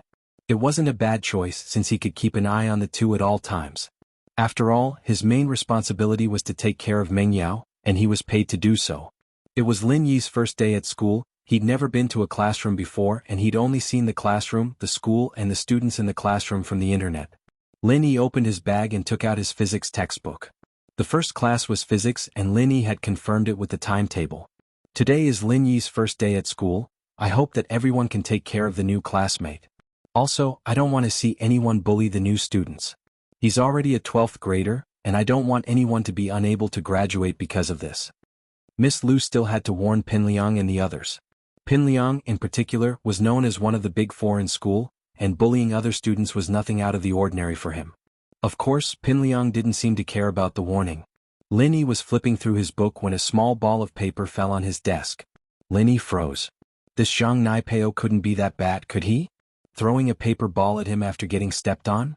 How was he at kindergarten level? Lin Yi raised his head to find Yushu looking at him with a smile on her face. Lin Yi felt a chill run down his spine. This wasn't the girl's doing, was it? Yushu pointed at the paper ball on Lin Yi's desk before turning away. Lin Yi paused as he looked at the paper ball on his desk and then at Yushu's back. Was this the legendary passing notes? Man, it'd be great if it was a pretty and gentle girl passing notes to him. Yushu was just one of the few things that matter. She was pretty, but gentle was nowhere to be found. Chapter 22. Follow us if you've got balls. The guy you kicked in the ass yesterday is in our class too. They're plotting something against you. The note read. Lin Yi smiled after reading the note. He didn't think that Yushu was reminding him out of the goodness of her hearts. The girl was the type that wanted to see the world in chaos. She was probably trying to get Lin Yi to teach Pinliang and the others a lesson. Pinliang was probably annoying her to no end. The physics teacher was an old man in his 50s, but his knowledge was solid. Lin Yi had studied the content on his own before, but he was still able to listen to it with great interest. Pin Liang called Xiaofu and Nai Peo out after class, but didn't come looking for trouble with Lin Yi. Lin Yi, on the other hand, couldn't be bothered with them. Nai Peo, what's wrong with you? Pin Liang glared at Nai Peo, pissed. Didn't I tell you to show him who's boss? What the hell are you doing? Don't talk about it, Liang bro. I was just about to put my foot out, trying to trip him up when he stepped on my foot. Motherfucker, it hurts. Nai Peo said bitterly, it still hurts. You were discovered by him? Pin Liang frowned. He'd just gotten kicked by Lin Yi yesterday, and he knew how strong Lin Yi was. Nai Peo must have been in a lot of pain. I don't think so, he didn't even lower his head. Nai Peo was suspicious as well. Fuck, I didn't think we'd fall into a country bumpkin's hands one after another. We'll block him in the washroom later, I'll show him the difference between piss and beer. Pin Liang said hatefully. He'd been named one of the big four ever since he entered the school, and he'd never been taken advantage of like this before. And we'll show him the difference between shit and cake. Xiaofu added. The three were discussing when a man in black walked over with a cigarette in his mouth. I say, Liang, what are you guys doing? Having a meeting or something? Isn't this Brother Ming? Pin Liang raised his head and saw one of the big four, Zhou Ruoming. The guy had done more bad things than Pin Liang had ever done. He'd heard that he'd dragged a girl from his class into the woods and raped her in middle school. Zhou Ruoming nodded, enjoying the Ming bro. His family background wasn't as good as Pin Liang's, but he was more ruthless and had a big brother in the underworld. That was why he was popular in school. Is there anything I can help you with? Zhou Ruoming asked. It's nothing, he's just a country bumpkin. I'll show him who's boss in this school. Pin Liang naturally didn't want to lose face in front of Zhou Ruoming. Fuck. He's just a country bumpkin, yet you guys are so serious about holding a meeting. Zhou Ruoming lost interest immediately. He thought it was something fun, so he shook his head and left. He'd had his eye on a girl from class 9, 12th grade, he'd been trying to figure out how to get his hands on her, but that cold beauty was very prideful and aloof. Ruoming was wondering if he should force himself on her. The reason why he said it was his sister was because Ruoming was studying in the college entrance exam tutorial class, the 4th year of high school. It was a class for students who couldn't get into college, and Ruoming could spend money to get into college anytime he wanted. Staying in high school was actually his own idea. He enjoyed this kind of life, and he understood that it wouldn't be the case once he went to a university in another city. University students and high school students had different worldviews. He'd be out of his family's sphere of influence, and he'd die a horrible death if he continued to act so arrogantly. So Zhou Ruoming told his father that he'd study for another year and take the college entrance exam next year. Naturally, Mr. Zhou agreed when he saw that his son was willing to study. He didn't know about Lin Yi's little tricks. Lin Yi passed the 3 periods peacefully, with Mengyao acting as if she didn't know him at all. She didn't even look at him once, and Yushu, on the other hand, kept sneaking sneaky glances at him. Lin Yi naturally didn't think that Yushu had fallen for him. The girl probably wanted to see him fight with Pin Liang. The 3rd period was the daily exercise break, and Lin Yi was about to go to the field with his classmates when he saw Pin Liang, Nai Peo, and Xiaofu walking towards him. He was in the last row, and there was no way he'd pass by here when he left the classroom. Without a doubt, these 3 were here for him. Lin Yi also knew that it was only a matter of time before they came looking for him. Yeah, look. That idiot Pin Liang's going to look for Shield bro. Yushu had been paying attention to Pin Liang and Lin Yi's movements for the past few periods. Seeing that Pin Liang was finally going to look for trouble with Lin Yi, she got excited. She'd wanted to see Pin Liang make a fool out of himself for a long time, but hadn't done anything because of the elders. Now that someone had done it for her, naturally she was excited. Oh, Pin Liang's going to teach that bastard a lesson then? Mengyao was still pissed off. No way, Yao Yao, why are you siding with Pin Liang? Yushu blinked. Don't tell me you actually like him? Who the hell likes him? But I hate Lin Yi even more. Mengyao humphed. Let's go, ignore him. Don't, I want to see who's going to win. Yushu pulled Mengyao, not letting her go. Fine, I want to see how that bastard is going to get beaten up. It'll help me vent my anger. Mengyao said, but she didn't know why, but she didn't want Lin Yi to lose. In comparison, she still hated Pin Liang more. Lin Yi was despicable, but he wasn't that despicable. So, the 2 curious babies held hands and hid at the door of the classroom, observing the movements inside the classroom. Kid, do you know why we're looking for you? Pin Liang stood in front of Lin Yi, looking cocky as he pointed at Lin Yi. I know, because I kicked your ass yesterday and you fell flat on your face. Lin Yi said calmly, as if it wasn't a big deal. Fuck, why are you so cocky if you know? You're so cocky. Naipeo glared as he reached for Lin Yi's collar. Your foot doesn't hurt anymore, does it? Lin Yi easily pushed Naipeo's hand to the side, mocking him. Naipeo's face reddened. This was a humiliation he'd never felt before. So Lin Yi did it on purpose. Chapter 23. Toilet range. Sure, I need to go to the washroom anyway. Pinliang's words were exactly what Lin Yi was thinking. He'd caught the dean's weakness this morning, but Lin Yi wasn't sure if the dean would be able to help him if anything went wrong. Finding a place with no one around would be ideal. Pinliang didn't know what to do now that Lin Yi agreed so readily. He looked at Naipeo and Xiaofu, not knowing what to do. They'd always get scared when they wanted to teach someone a lesson, begging for mercy when they heard that they needed to go to the washroom. Lin Yi was the only one who said that he needed to go to the washroom. Let's go then. Pinliang wasn't in a good mood. Talking to Lin Yi didn't give him any pleasure at all. Yao, look at Shield bro. He's so cool. Yushu waved her little fists excitedly. We'll have a good show later. I think he's got a puncture to his brain. He's still acting like he's facing 3 people. Mengyao curled her lips. Lin Yi and Pinliang walked out of the classroom to see Mengyao and Yushu standing at the doorway. Lin Yi didn't think much of it. He knew that Yushu was here to watch the show, but Pinliang put on a fawning smile. Yao, why are you here? Why can't I be here? I can be wherever I want, it's none of your business. Mengyao rolled her eyes. What are you guys doing? Me? This country bumpkin doesn't know anything, I'm teaching him a lesson. Pinliang didn't know that Lin Yi and Mengyao knew each other. He thought that they didn't have a relationship. As far as Pinliang was concerned, girls like strong men. The stronger he was, the safer they'd feel. As a result, he'd always acted arrogant in front of Mengyao, not knowing that it only made Mengyao hate him more. Oh, you should really teach him a lesson then. Mengyao glared at Lin Yi faintly as she spoke. Who told you to take advantage of me yesterday? Today's the day you get what you deserve, huh? Alright. Pinliang was overjoyed when he heard that Mengyao agreed with him. So Mengyao liked watching him bully others. It seemed like Mengyao liked those kinds of students as well. If he'd known that she liked them, wouldn't he have gotten her way a long time ago? You can do it, Lin Yi, you can do it, Lin Yi, you can do it. Yushu called out at an inopportune moment. Pinliang was speechless. Weren't these 2 sisters in the same group? So Yushu liked country bumpkins like Lin Yi? Pinliang was pissed, but he pretended like he didn't hear anything. After all, he couldn't afford to piss off this girl. One punch from her brother could send him flying into space. Shu, why are you cheering for him? Mengyao frowned. You cheer for Zhong Pinliang and I'll cheer for Lin Yi. That's fair. Yushu said confidently. Lin Yi didn't stay for long. He turned around and walked into the men's washroom. Hey, can you guys stay here? Don't go to the washroom. Yushu didn't want them to go to the washroom. She wouldn't be able to watch the show. Pinliang pointed at the washroom, meaning that Lin Yi was already in there. There was nothing he could do.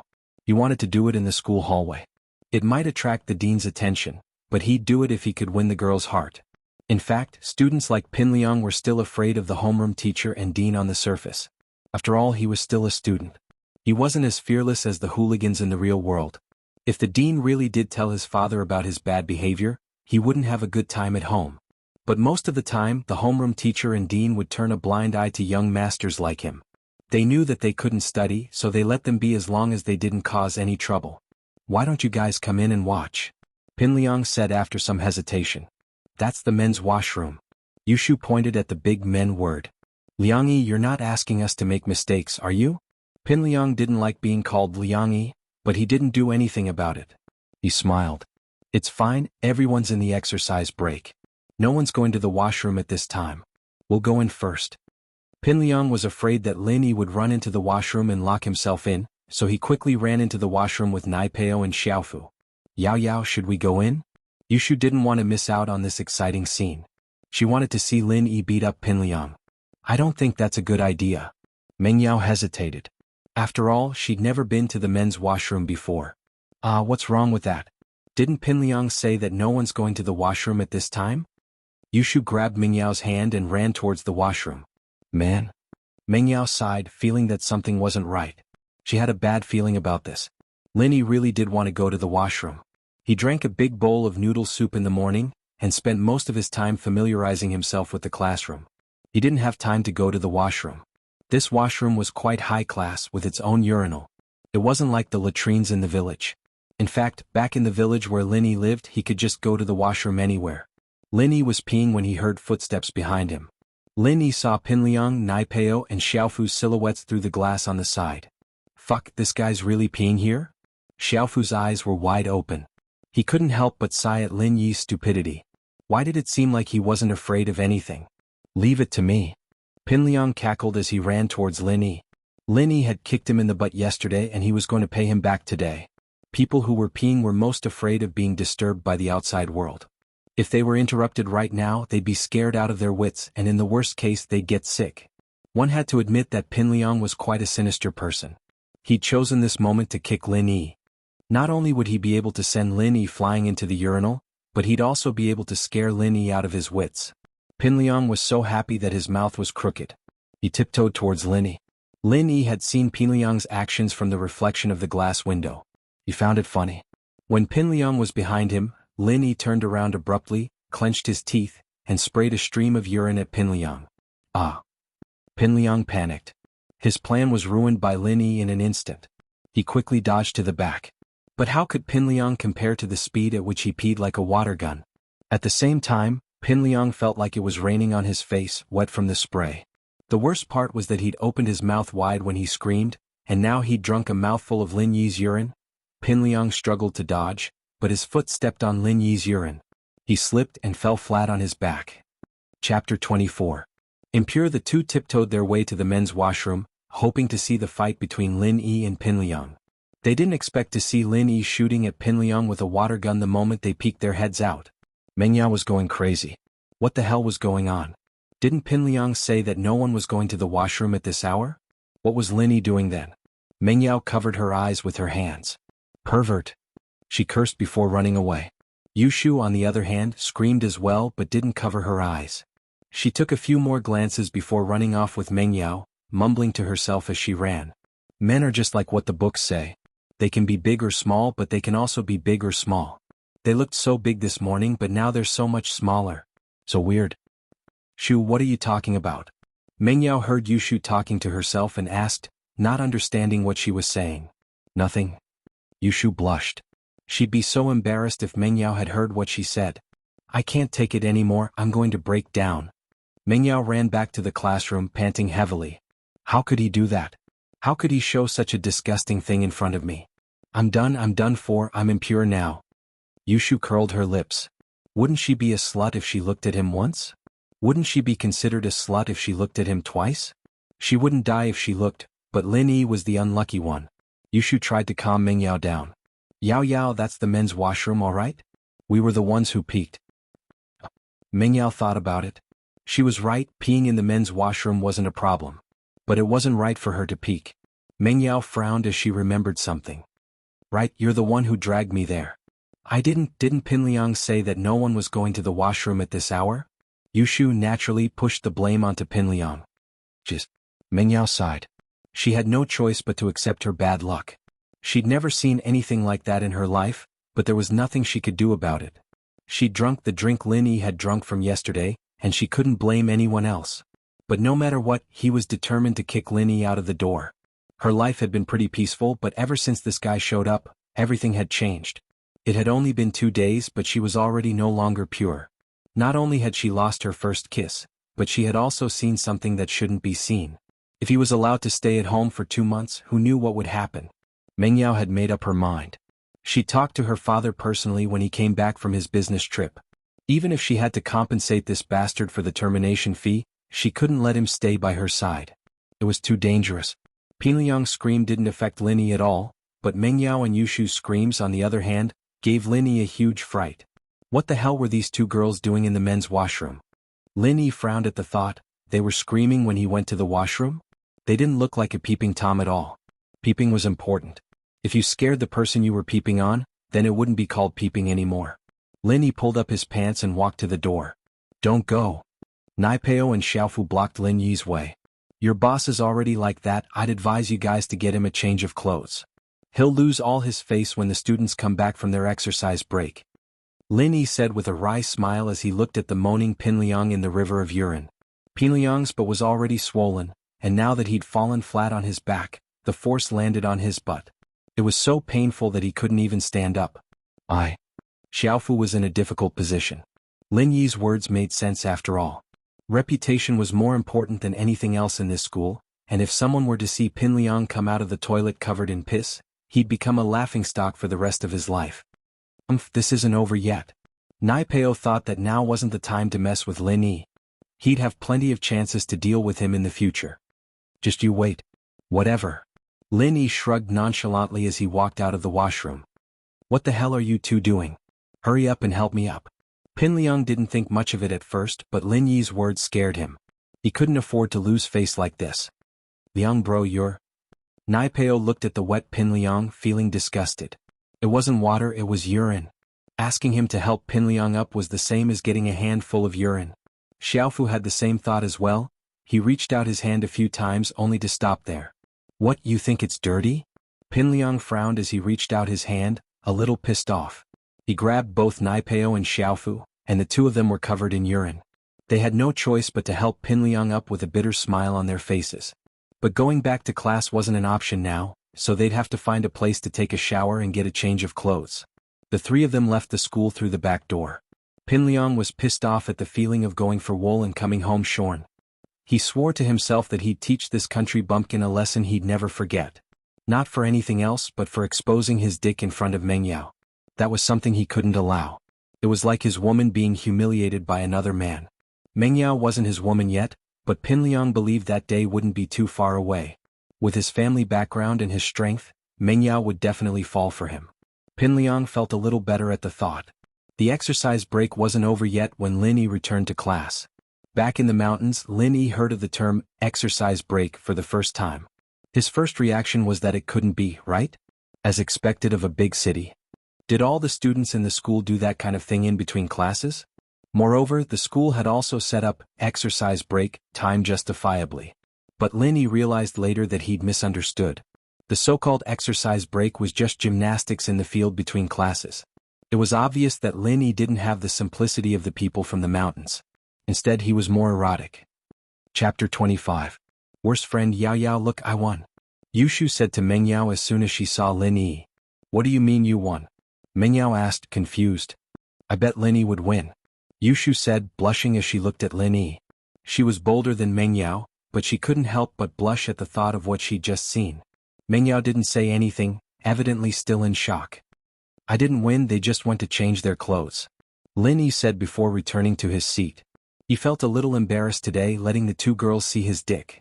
That was his treasure, something only his future wife could see, and yet they'd let them see it in advance. Pin Liang didn't show up for the rest of the morning, and Xiaofu and Nai Peo were nowhere to be seen as well. It seemed that the three of them had to go shower and buy some clothes. During lunch break, a guy with glasses sitting in front of Lin Yi turned around. Hey bro, where are we having lunch? I don't know, does the school have a cafeteria? Lin Yi was just worrying about where to eat lunch when someone came to talk to him out of kindness. Lin Yi quickly asked. Yeah, I'll take you there. The guy with glasses offered his hand in a friendly manner. Let's get to know each other, I'm Kang Xiaobo. Lin Yi, nice to meet you. Lin Yi said as he shook Kang Xiaobo's hand.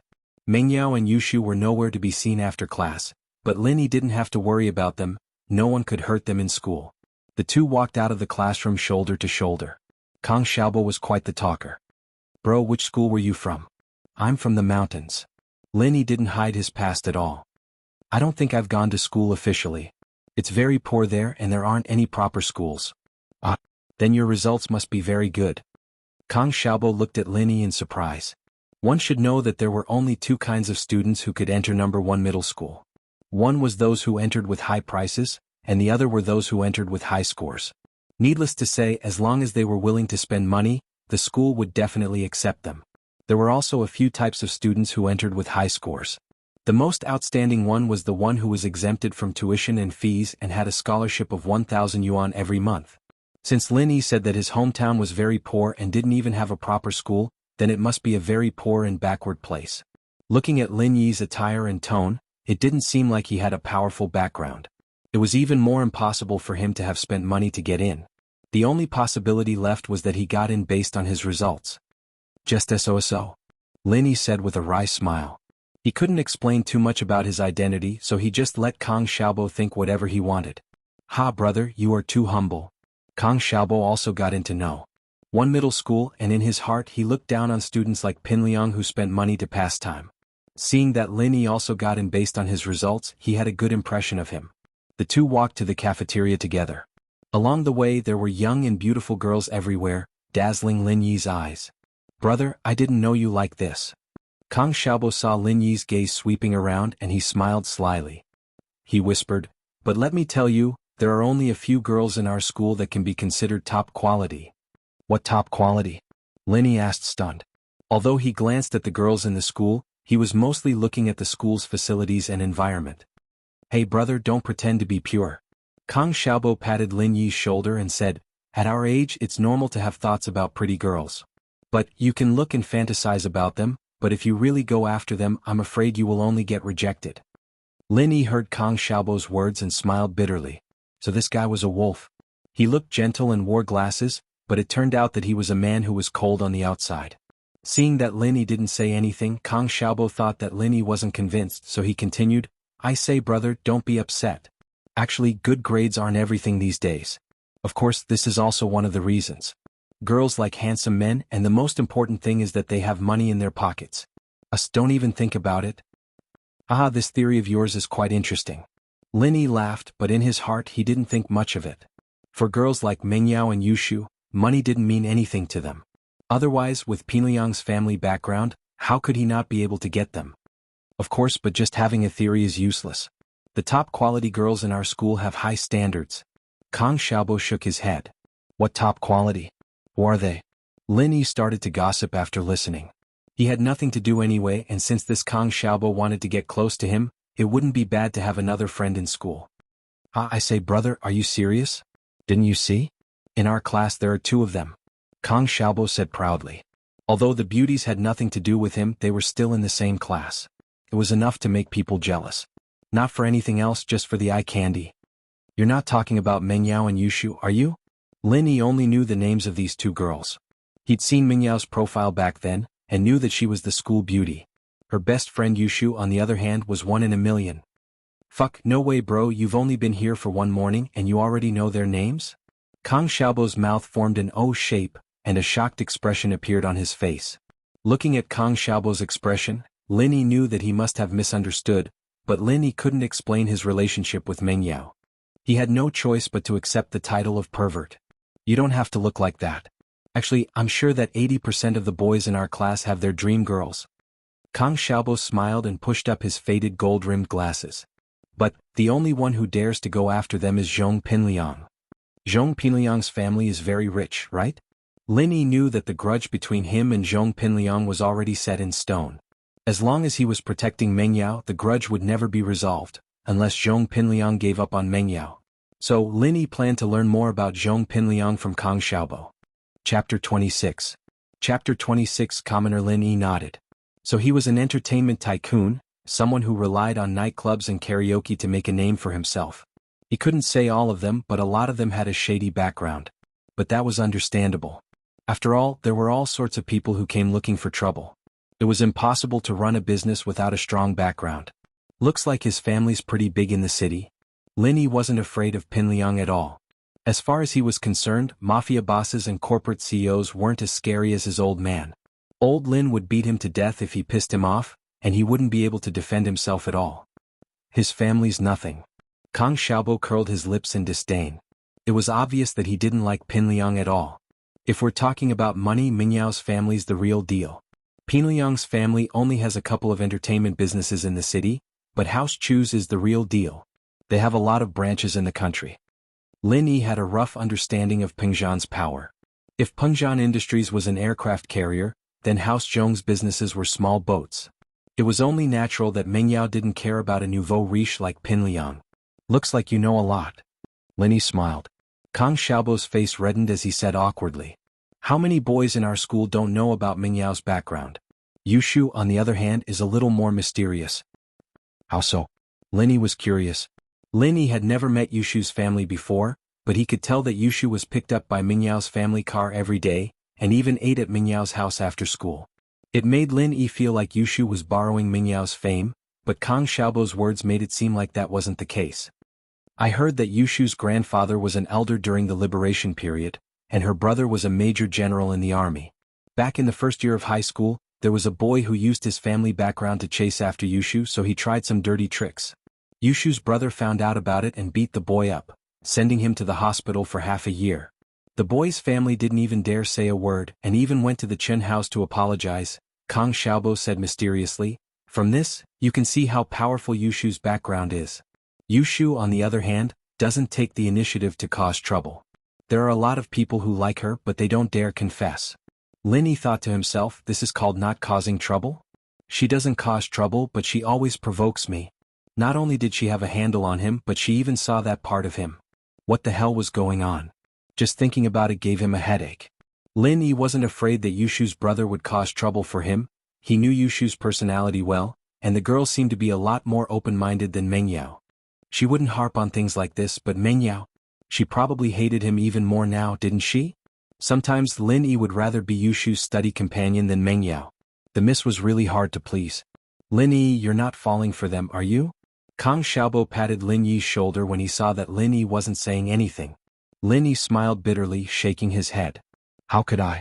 I've never thought about that. Wasn't this asking him to steal from the miss? It made Lin Yi feel a sense of guilt, as if he was a servant in ancient times trying to steal from the miss. Haha, but bro, if you really want to chase after them, there's another candidate. Kang Xiaobo whispered mysteriously. Oh. Lin Yi asked casually, not because he cared, but because he wanted to know more about the school through Kang Xiaobo's mouth. Tang Yun from 12th grade class 9. Kang Xiaobo cleared his throat. Our school's poor school beauty. She's pretty but just like us, her family isn't that well off. She wears her school uniform every day and she doesn't dress up, but that doesn't hide her beauty. Tang Yun? Lin Yi was taken aback. It was a pretty name, but he didn't know if she was as pretty as Kang Xiaobo said. Of course, compared to the two princesses, Meng Yao and Yushu, Tang Yun doesn't stand out that much. Kang Xiaobo's voice was a little rushed and excited when he mentioned Tang Yun.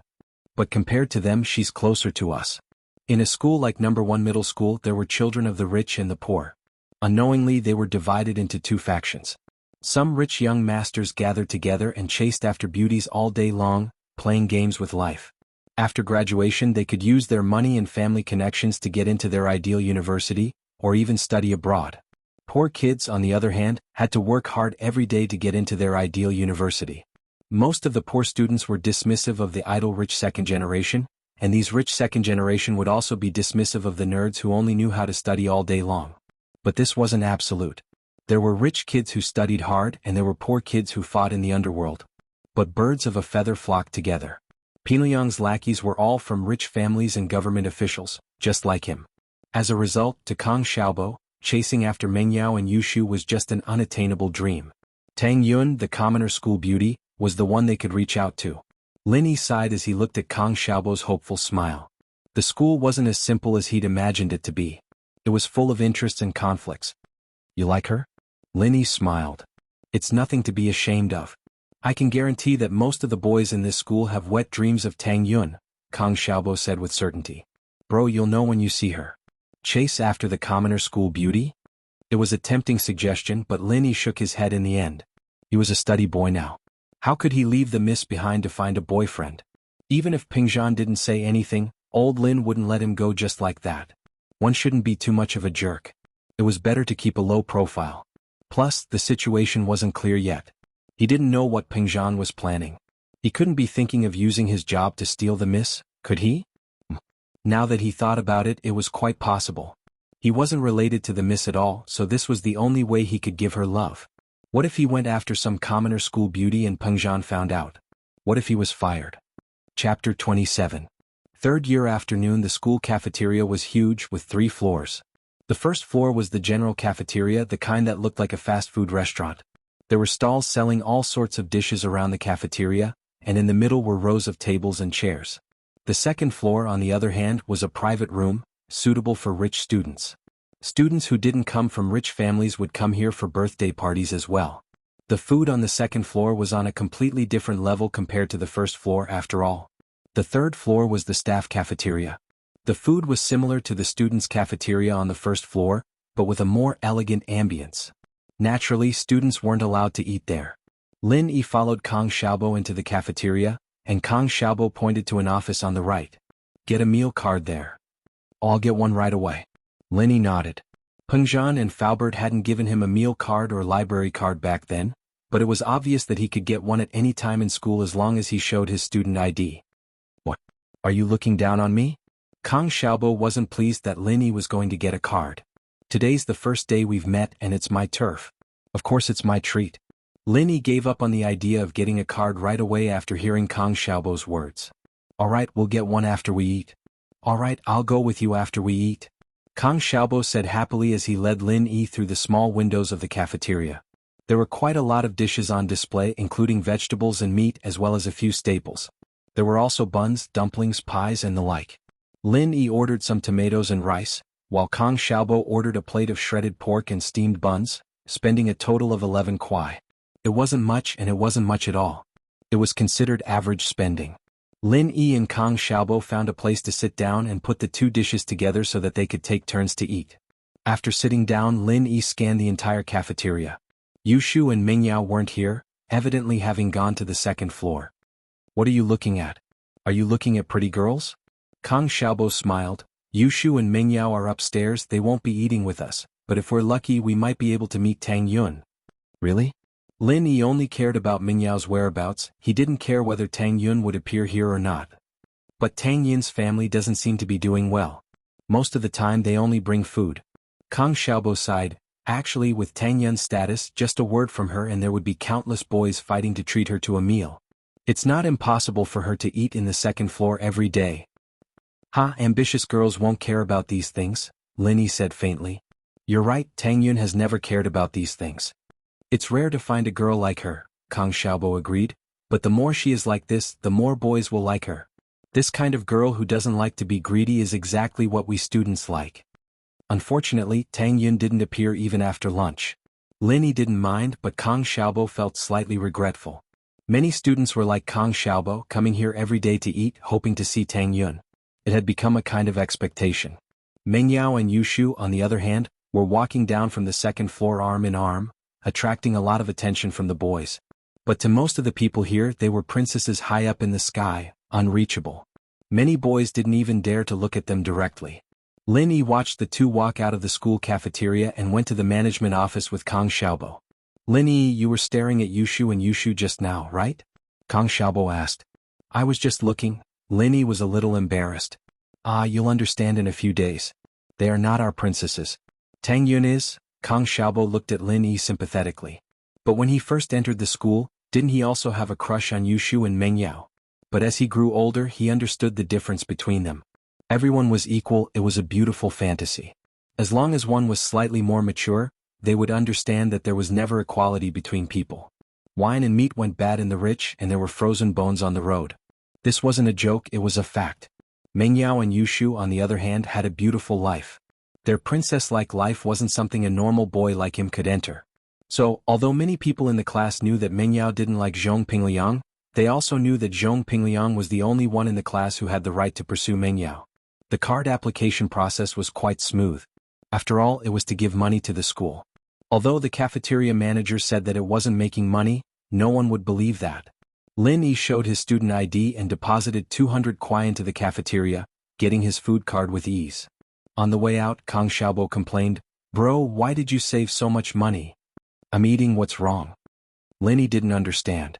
When he was saving money, Kang Xiaobo kept giving him looks. He didn't know what the kid was trying to do. The cafeteria. When you give him money, he'll greet you with a smile. When you stop eating and want your money back, just you wait. We're all 12th graders, who knows how long we can eat here. You saved so much money at once and when you graduate you'll be asking for your money back every day. You don't have the time. Kang Xiaobo said, blaming Lin Yi. I see. It's fine, it's only 200 kuai. Look at us, we only spend 10 kuai a day. That 200 kuai will be gone in a month or so. Lin Yi smiled carelessly, if you don't want your money back then don't. Worst comes to worst, we won't eat for a day and just eat here. You're quite open-minded. Kang Xiaobo praised, if it weren't for the fact that the restaurants outside the school are more expensive, I wouldn't eat in this cafeteria. It's good enough that there's food. Lin Yi wasn't picky. Although the food in this cafeteria wasn't as good as the chef Faubert sent yesterday, it was much better than Widow Wang's snack shop at the entrance of the village. When he returned to the classroom, he realized that most of the students didn't go out to play. The 12th grade was precious and tense. This was a watershed in life. If you worked hard, you might get into a top university in the future. If you were careless, you might fail. Chapter 28. Chapter 28. Yushu's brother Mingyao and Yushu didn't go out either. They were huddled together, watching an MP4 movie called The Happy Goat and Big Big Wolf. It was a very childish movie to Lin Yi, but the two of them were enjoying it, laughing from time to time. Naturally, the boys in the class weren't offended at all. In fact, they found the two's laughter to be music from heaven, adding a hint of color to their boring lives. The girls, on the other hand, didn't feel the same way. Some were jealous, some looked down on them, some even disdainful. Of course, there were also those who didn't think much of it. But no matter what, Mingyao and Yushu's outstanding temperament was still envied by most of them. He went back to his seat, and Yushu, who'd been playing with her MP4, raised her head to glance at him before turning back to her cartoon. Kang Xiaobo, on the other hand, started doing his exercises quietly. Lin Yi, on the other hand, was flipping through his 12th grade textbook, bored. Before the first afternoon class, Pinliang came back with a change of clothes. Xiaofu and Naipeo were with him as well. Their hair wasn't too dry yet, evidently they'd just showered. Pinliang shot a hateful glare at Lin Yi as he entered the classroom, but didn't say anything as he returned to his seat. Pinliang had lost all his face today, especially in front of the girl he loved the most. This was the biggest humiliation he'd ever suffered in his life, especially in front of the girl he loved the most. He wouldn't let Lin Yi get away with this. He swore to himself. He didn't do anything to Lin Yi now, not because he was patient, but because there were only 10 minutes left before class started. The first class was the homeroom teacher Lu's class, and he didn't want to cause trouble right now. He planned to cause trouble for Lin Yi during the self-study period. Yushu couldn't help but think of how Lin Yi had poured his pee all over his head when she looked at him. She couldn't help but chuckle at the memory of how Lin Yi had peed on him, though, and blushed a little. Pinliang naturally heard Yushu's mockery as well. He'd have slapped the guy if it were anyone else, but he didn't dare do that to Yushu. Others might not know, but Pinliang knew Yushu's background very well. He knew that Wu Xiaokan from last year's 12th grade he'd been chasing after Yushu since the beginning of the first year, and it was only after Yushu rejected him a couple of times that Wu Xiaocan's mind started to wander. One time Wu Xiaokan sat next to Yushu during a movie organized by the school. He'd wanted to make a move on Yushu, but he'd failed and ended up getting slapped twice in the face by Yushu. After that, Wu Xiaokan had announced to the school that he'd dumped Yushu, and that he'd gotten bored of her. He'd even said nasty things about how Yushu had aborted her child because of him. Of course, most people understood that Wu Xiaokan was just saying that the grapes were sour.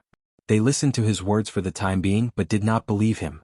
But while no one believed Wu Xiaocan's words, he pushed Yushu into the limelight for a while. Yushu, of course, had never taken something like that.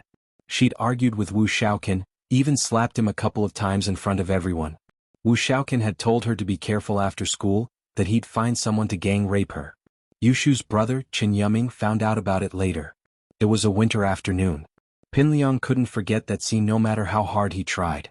A Land Rover had stopped in front of the school, and a tall, burly guy got out of the car and went straight to Wu Xiaokan, who was playing soccer in the field. Wu Xiaokan hadn't realized anything at the time, and he'd said to Qin Yuming, "Who the hell do you think you are? Aren't you just a stupid soldier?" Who was he trying to scare?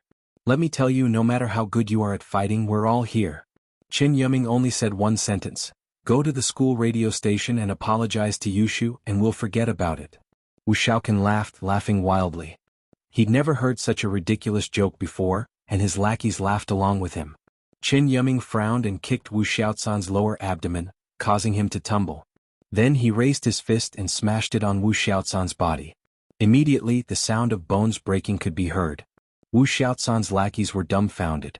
They'd fought before, but they'd never seen someone break bones right off the bat. He wasn't on the same level as them at all. Qin Yuming was truly infuriated.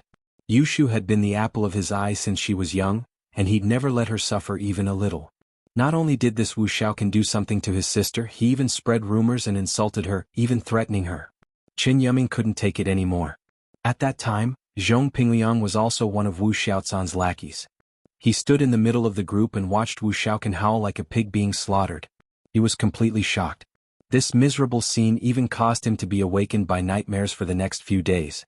Wu Xiaocan's family was also very powerful, or else he wouldn't have been so pretentious. However, after learning that the person who beat him up was a major general, he was a little dispirited. No matter how powerful you were in the local area, You couldn't control the matters of the military. Although it reflected on Qin Yiming's troops and Qin Yiming was punished, it didn't hurt any of their muscles. This was only Qin Yiming's own background. Later, Wu Xiaozan's family found out about Yushu and Qin Yiming's parents' background, as well as Elder Qin who was far away in the capital. They immediately felt fear and trepidation. Speaking of which, although their son's behavior seemed to be messing around, it could be considered as intimidation, insult, and slander. A little more serious, it could be considered molestation and molestation. If the Qin family really wanted to mess with you, Wu Xiaozan's life would be over. Fortunately, Qin Yiming was a magnanimous person. After the Wu family came to apologize with gifts, Qin Yiming said that he wouldn't pursue the matter. At the same time, he also said that Wu Xiaoqin being in school wasn't good for his sister's physical and mental health. The Wu family weren't idiots. They immediately understood Qin Yiming's meaning. The next day they handled the transfer procedures for Wu Xiaoqin, and thus the storm ended. Not many people knew about this, but Zhong Pingliang happened to be one of them. So, even if he had 100 guts, he wouldn't dare to mess with Yushu. Thinking back to Wu Xiaozan's appearance, Zhong Pingliang couldn't help but shiver. Chapter 29. What's coming has come. The last class of the afternoon was self-study. Pingliang stood up and walked to Lin Yi's side, knocking on Lin Yi's desk twice. What's up? Lin Yi raised his head, a hint of impatience in his eyes. Kang Xiaobo turned around as well, looking at Lin Yi and Pingliang curiously. He didn't know how the two had gotten into a grudge, but Pingliang wasn't someone Lin Yi could mess with. Come with me if you dare, Pingliang said arrogantly. Sorry, I'm busy. I need to study. Lin Yi lowered his head and continued flipping through his math book. You're scared just like that? Coward. Pingliang humphed coldly. You can hide for now, but you can't hide forever. Just you wait for school. With that, he walked back to his seat without looking back. I say bro, what did you do to piss off this god? Kang Xiaobo whispered to Lin Yi. He's not easy to mess with. Could there be some kind of misunderstanding in between? Lin Yi smiled bitterly. Misunderstanding? Why would I get into a grudge with him for no reason? Wasn't it because of Meng Yao? If it weren't for her, he wouldn't have been able to kick Pingliang's butt yesterday. Of course he couldn't tell this to Kang Xiaobo. It's nothing. This morning Zhang Naipeo stuck out his leg and wanted me to fall, but I stepped on his foot instead. Maybe it's because of that. Lin Yi said, pushing the matter back to the morning. Ah. Xiaobo frowned, shocked. Zhang Naipeo is a very vengeful person. He's a vengeful person. It looks like Pingliang is here to cause trouble for his brother. It's fine. Let them be. What can they do in school? Lin Yi shrugged nonchalantly. In Lin Yi's eyes, no matter how arrogant Pingliang was, he was still a student. Thinking back to the time when he was in the flames of war, risking his life in a rain of bullets, an enemy like Zhong Pingliang's level was too childish. Just like today's exercise break, Lin Yi had used a more mischievous method to teach Pingliang a lesson instead of beating him up. If Lin Yi really wanted to beat someone up, Pingliang would be lying in the morgue right now. How is it? Kang Xiaobo sighed. Lin Yi had just transferred here, so it was normal that he didn't know much about the school. He explained, Zhong Pingliang and his group are the tyrants of the school. Many students who offended them got beaten up, and some couldn't even come to school for days. So ruthless. Lin Yi didn't think that Pingliang and the others would be able to beat up people to the point where they couldn't come to school. Yeah. Sai, it's my fault for not telling you earlier. Kang Xiaobo sighed. If you had just said some soft words, this might have been over, but now what? Lin Yi asked, interested. Things are getting difficult now. Kang Xiaobo said, unsatisfied. Fuck. Zhang Naipeo, that bitch, he's just like a milk bubble, vengeful and petty. It was just one thing and he's in the wrong, but he's still trying to get revenge on Pingliang. He's a piece of shit. Whatever, let them do what they want. Don't worry, I'm not that easy to bully. Lin Yi patted Kang Xiaobo's shoulder, telling him not to worry. Kang Xiaobo pouted his lips, wanting to say something, but didn't say anything in the end. What was meant to come would come. Before the last big class, Pingliang went to find Lin Yi. The big class was also known as night study. Many schools had big classes like this. After school ended at 4:30, there would be a half an hour break, and the big class would start at 5. The class would last for 1.5 hours without any breaks. If you're a man, come with me.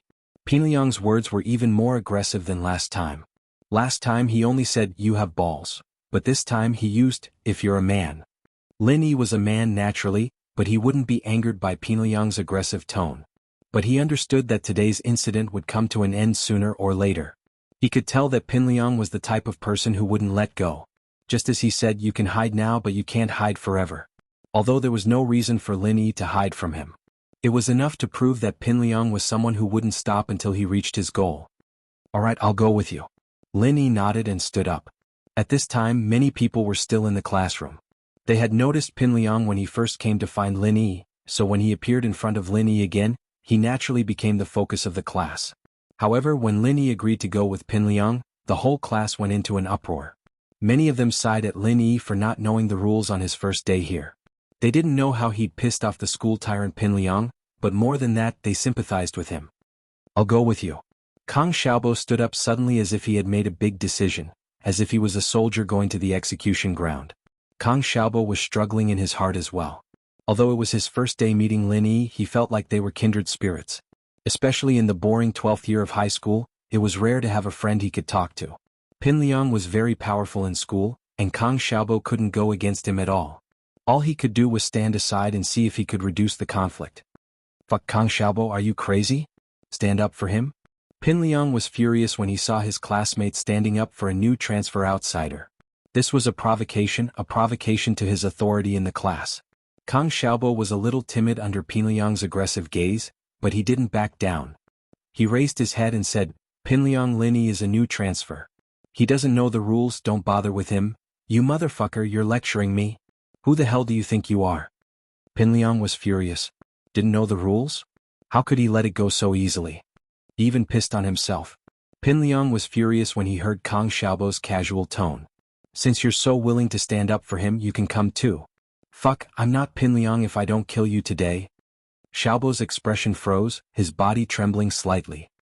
He'd always been one of the more obedient students since he was young, and while it was in his nature to be a man, he'd never gotten into a fight before. Lin Yi didn't need Kang Xiaobo's help, but he was very touched by Kang Xiaobo's sincerity. He patted Kang Xiaobo's shoulder and said, no problem, let's go together. Kang Xiaobo heard Lin Yi's words and he felt a little more confident. At most, he would just get beaten up together.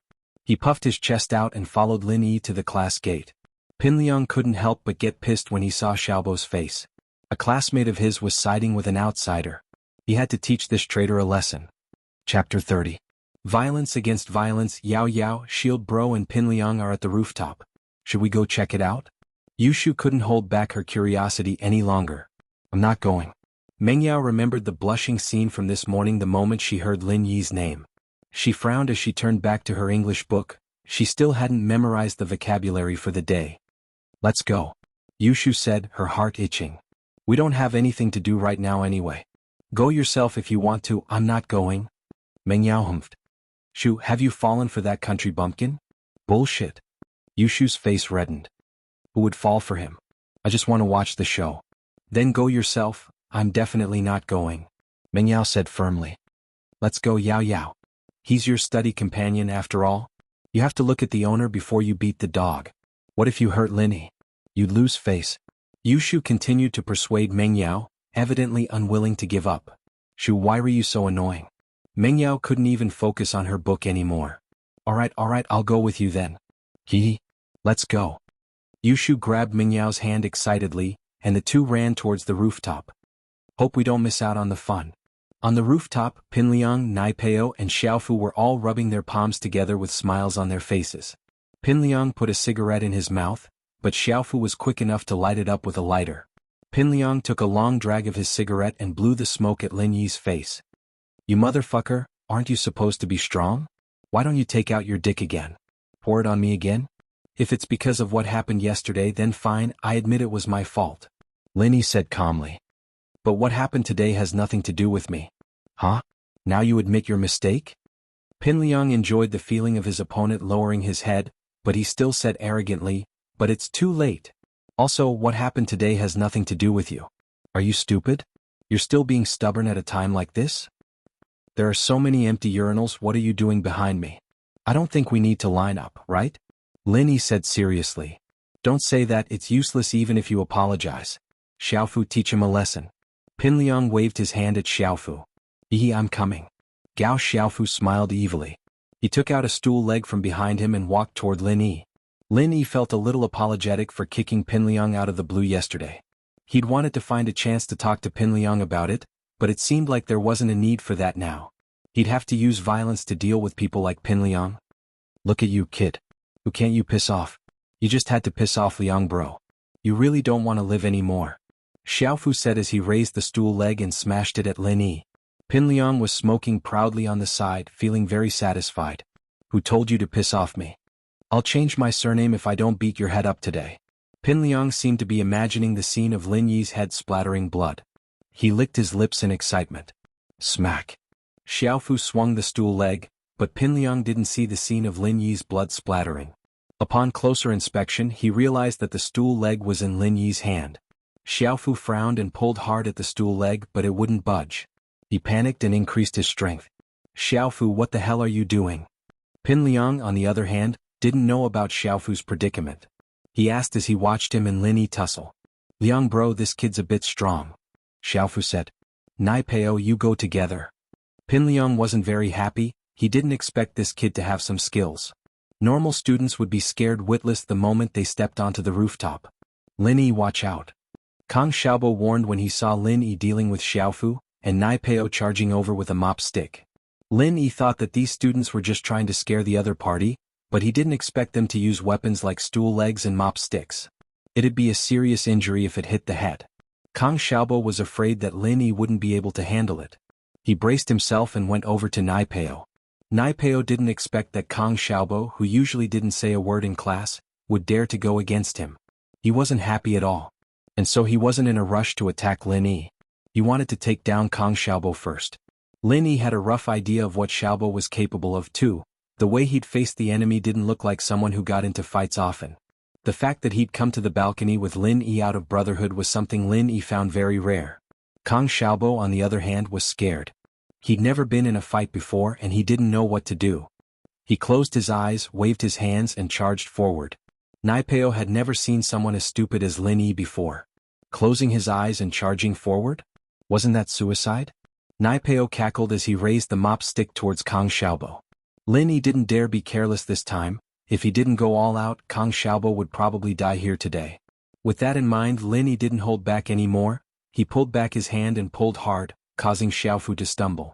He then sent a kick out, and before Xiaofu knew what was going on, he let go of the stool leg and crouched down, clutching his stomach in pain. Xiaofu's face turned the color of pig liver. He felt like he was going to throw up the barbecue he'd eaten in the afternoon. Kang Xiaobo didn't know what was going on as he charged forward when he felt a sharp gust of wind sweep past him. He opened his eyes to see a mop stick falling from above his head. Kang Xiaobo's heart skipped a beat. It was over, it was over. Kang Xiaobo thought of his mother, who'd been laid off at home, his father working hard in the factory, and his sister working outside.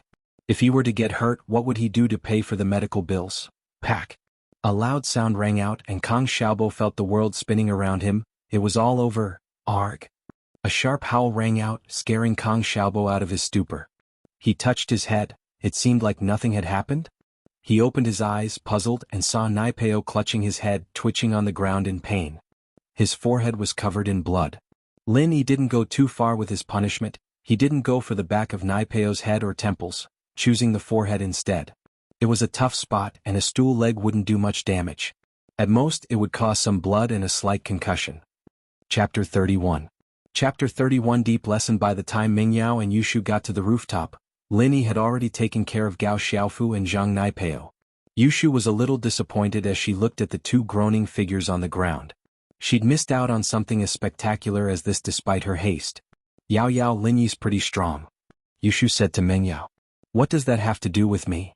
Mingyao was a little shaken as well. If Lin Yi's kick yesterday was considered a sneak attack, and today's in the washroom was considered a shameless act, then what he was doing now was a display of his true strength. Mingyao knew Kang Xiaobo's personality very well. She'd never spoken to him before, but boys like him were the cowardly type who'd hide far away from fights.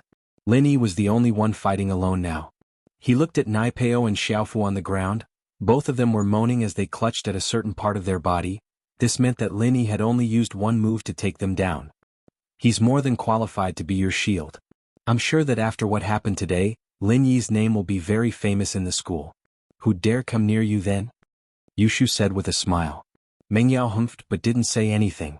Lin Yi patted Kang Xiaobo's shoulder after taking down Gao Xiaofu and Zhang Naipeo. Are you alright? I'm fine.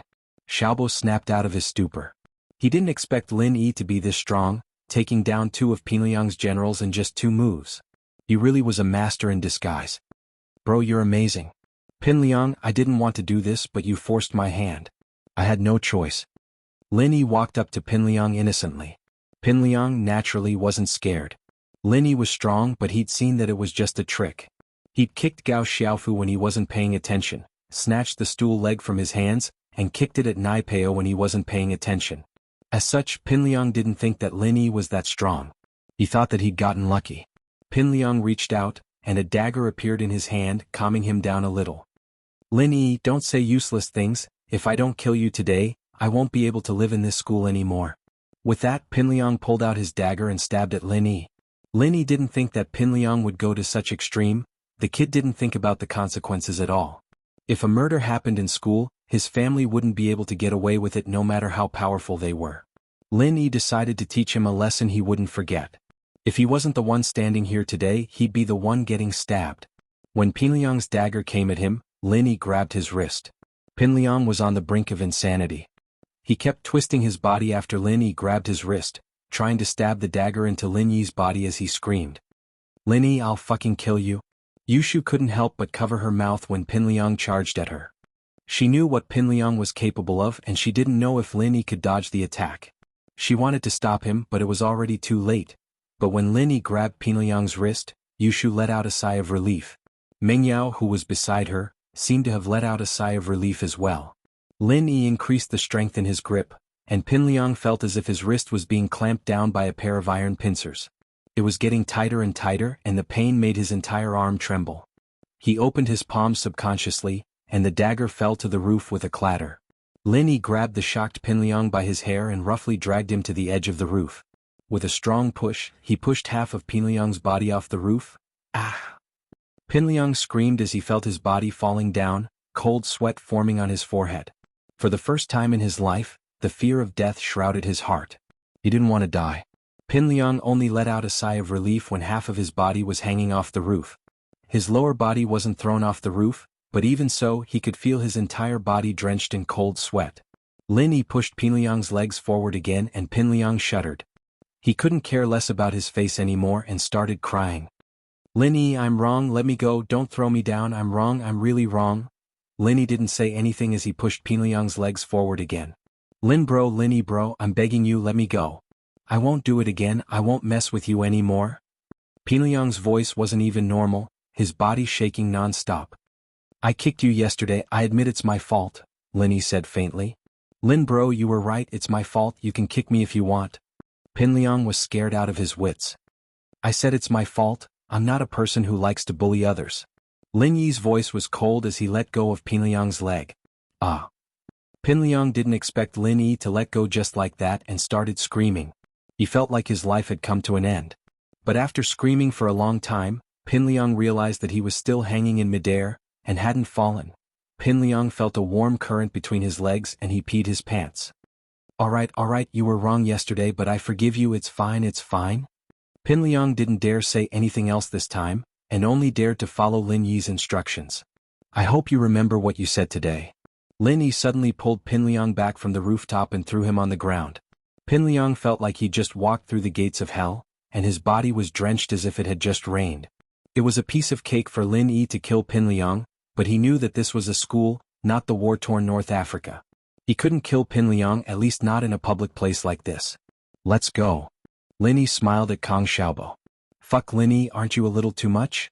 I can't believe she made Pinliang submit. Kang Xiaobo didn't expect Lin Yi to be so ruthless, and his admiration for him flowed like the Yangtze River. I, Kang Xiaobo, have decided that I'll follow you from now on. You're my boss from now on. Don't be so impulsive next time, fighting isn't a good thing. It's okay to be brave but don't rush in blindly. Lin Yi smiled. Chapter 32. He did it himself, him?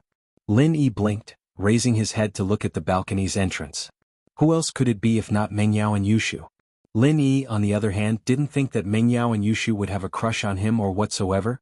He could guess that they were here because Yushu wanted to join in the fun, and dragged Mengyao along. Just watching the show. Lin Yi said nonchalantly. Why do I get the feeling that it's Meng Yao and Yushu from our class? Kang Xiaobo, on the other hand, was getting a little excited. Boss, don't tell me you've gotten two beauties to you? You're thinking too much. Lin Yi said helplessly as he patted Kang Xiaobo on the back of his head. I should have let Nai Peo hit you in the head to wake you up if I'd known you were this talkative. Haha. Kang Xiaobo laughed heartily. Kang Xiaobo had spent 3 years in high school, 3 years of being a coward. Who would have thought that he'd be this cocky right before his graduation? Kang Xiaobo felt an indescribable sense of satisfaction as he looked at the 3 school tyrants on the ground. Young bro, are you alright? Xiaofu's injuries weren't that bad, and his stomach wasn't hurting as much anymore. He ran to Pinliang's side after Lin Yi left, helping him up. I'm fine. Pinliang said, his face pale. He didn't seem to be lying. What do we do, Liang bro? Are we just going to let it go like that? Xiaofu asked, very upset. Motherfucker, I've suffered a huge setback today. Pinliang cursed fiercely. I didn't think the kid had some tricks up his sleeve. I almost fell for it. It's all my fault. Xiaofu quickly apologized when he saw the unfriendly look on Pinliang's face. He didn't want Pinliang to vent his anger on him. It's not your fault. Pinliang waved his hand. He'd been tormented quite badly by Lin Yi himself and couldn't blame anyone else. All he could say was that they weren't a match for Lin Yi. The 3 of us aren't a match for that kid. We'll have to ask for help if we want to teach him a lesson. Why don't we talk to Zhou Ruoming and ask him to show up? Gao Xiaofu suggested. If we don't look for him, we'll lose face if he finds out about this. We won't be able to stay in school anymore. Pinliang said with a wave of his hand. I'll go to my dad's place. Lin Yi and Kang Xiaobo returned to the classroom safely, and the students who'd been worried about them breathed a sigh of relief. Most of the students still hated Pinliang's arrogance, but there were a few who were happy to see that Lin Yi and Kang Xiaobo were fine. What confused them, however, was that Pinliang, Xiaofu, and Nai Peo didn't return to the classroom at all. They were nowhere to be seen even when the class started. This meant that something was wrong. Pinliang didn't want Zhou Ruoming to know about this, but he still bumped into Zhou Ruoming on the field. Xiaofu held on to Nai Peo as they followed behind Pinliang, the 3 of them looking like soldiers who just lost a battle, stumbling as they walked. Pinliang, what's wrong with you guys? Zhou Ruoming was playing basketball on the field when he saw the 3 familiar faces. He took a closer look and realized that it was Pinliang's friends. Pinliang cursed inwardly at his bad luck. His teeth would get stuck when he was down on his luck. Why did he have to run into him like this? As one of the Big Four, Pinliang cared a lot about his reputation. Now that another Big Four had seen him in such a pitiful state, his reputation as a Big Four would be ruined if word got out. It's nothing. Pinliang didn't want to say too much. He waved his hand and quickened his pace. I say, Liang, did someone beat you guys up? Who did it? Tell me, Ming bro, I'll fix them for you. Zhou Ruoming could tell that they'd lost a fight after seeing their sorry state. So he said in a very arrogant manner. Pinliang, on the other hand, knew what Ruoming was capable of. He was the best fighter out of the Big Four, and he had dealings with the underworld as well. He was a real gun and knife user. But what happened today was too embarrassing, and Pinliang didn't want too many people to know about it. He waved his hand. It's nothing, we were just sparring and we ended up using too much force. Since Pinliang didn't want to say anything, Zhou Ruoming didn't ask any more. He watched as the 3 left and Zhou Ruoming shook his head. Idiot, hitting your own people? Trying to kill them? I don't believe it. Boss, where do you live? Can we leave together after school? Kang Xiaobo was still in a state of excitement. He admired his new boss from the bottom of his heart. Lin Yi's heart skipped a beat. He couldn't let anyone know that he was leaving with Meng Yao tonight. He didn't mind, but Meng Yao wouldn't want it. With that in mind, Lin Yi said, My house is pretty far. You go first, I'll leave later. Then I'll wait for you. We can walk to the school gate together. Kang Xiaobo said, a little reluctant. He wanted to talk to Lin Yi a little longer. He never thought that Pinliang would be beaten to the point where he couldn't even get up. Sure. Lin Yi knew that if he kept pushing it away, Kang Xiaobo's suspicions would be aroused. They were walking to the school gate together anyways, and he'd wait until Kang Xiaobo was far away before getting into Falbert's car.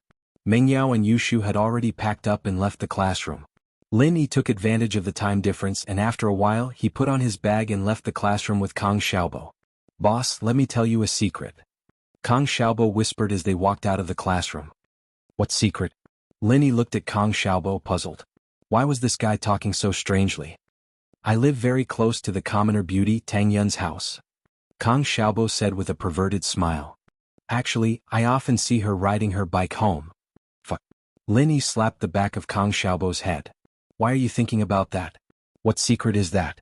What does living close to your house have to do with me? Are you really not interested in her? Kang Xiaobo asked, not believing him. It's not that I'm not interested, it's that I've never seen what she looks like.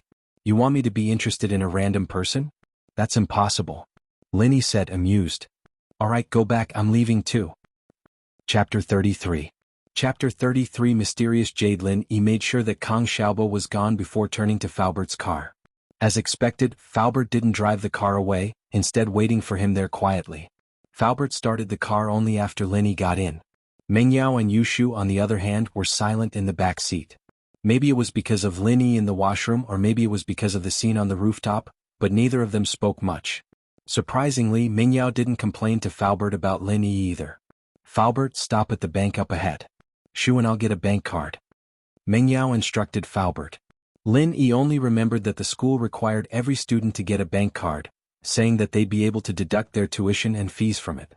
Falbert didn't ask any questions. He nodded and parked the car near a bank not too far away. It was rush hour, and there were a lot of cars on the road, especially since this bank was the only one that was open 24 hours.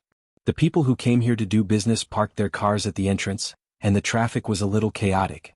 Lin Yi got out of the car with Meng Yao and Yushu. Meng Yao frowned. What are you doing here? Don't forget that I'm a student here too. Lin Yi said with a smile. Meng Yao remembered that Lin Yi was a student of the school today as well, he'd need a bank card as well. She didn't say anything else as she pulled Yushu's hand into the bank. The jade on Lin Yi's neck reacted the moment he stepped into the bank, startling Lin Yi. It was the same jade he'd brought out of the cave at the foot of West Star Mountain, but Lin Yi still didn't know what it was for or how to use it. But the jade would always react in a subtle way every time something big happened, as if it was trying to send Lin Yi a message.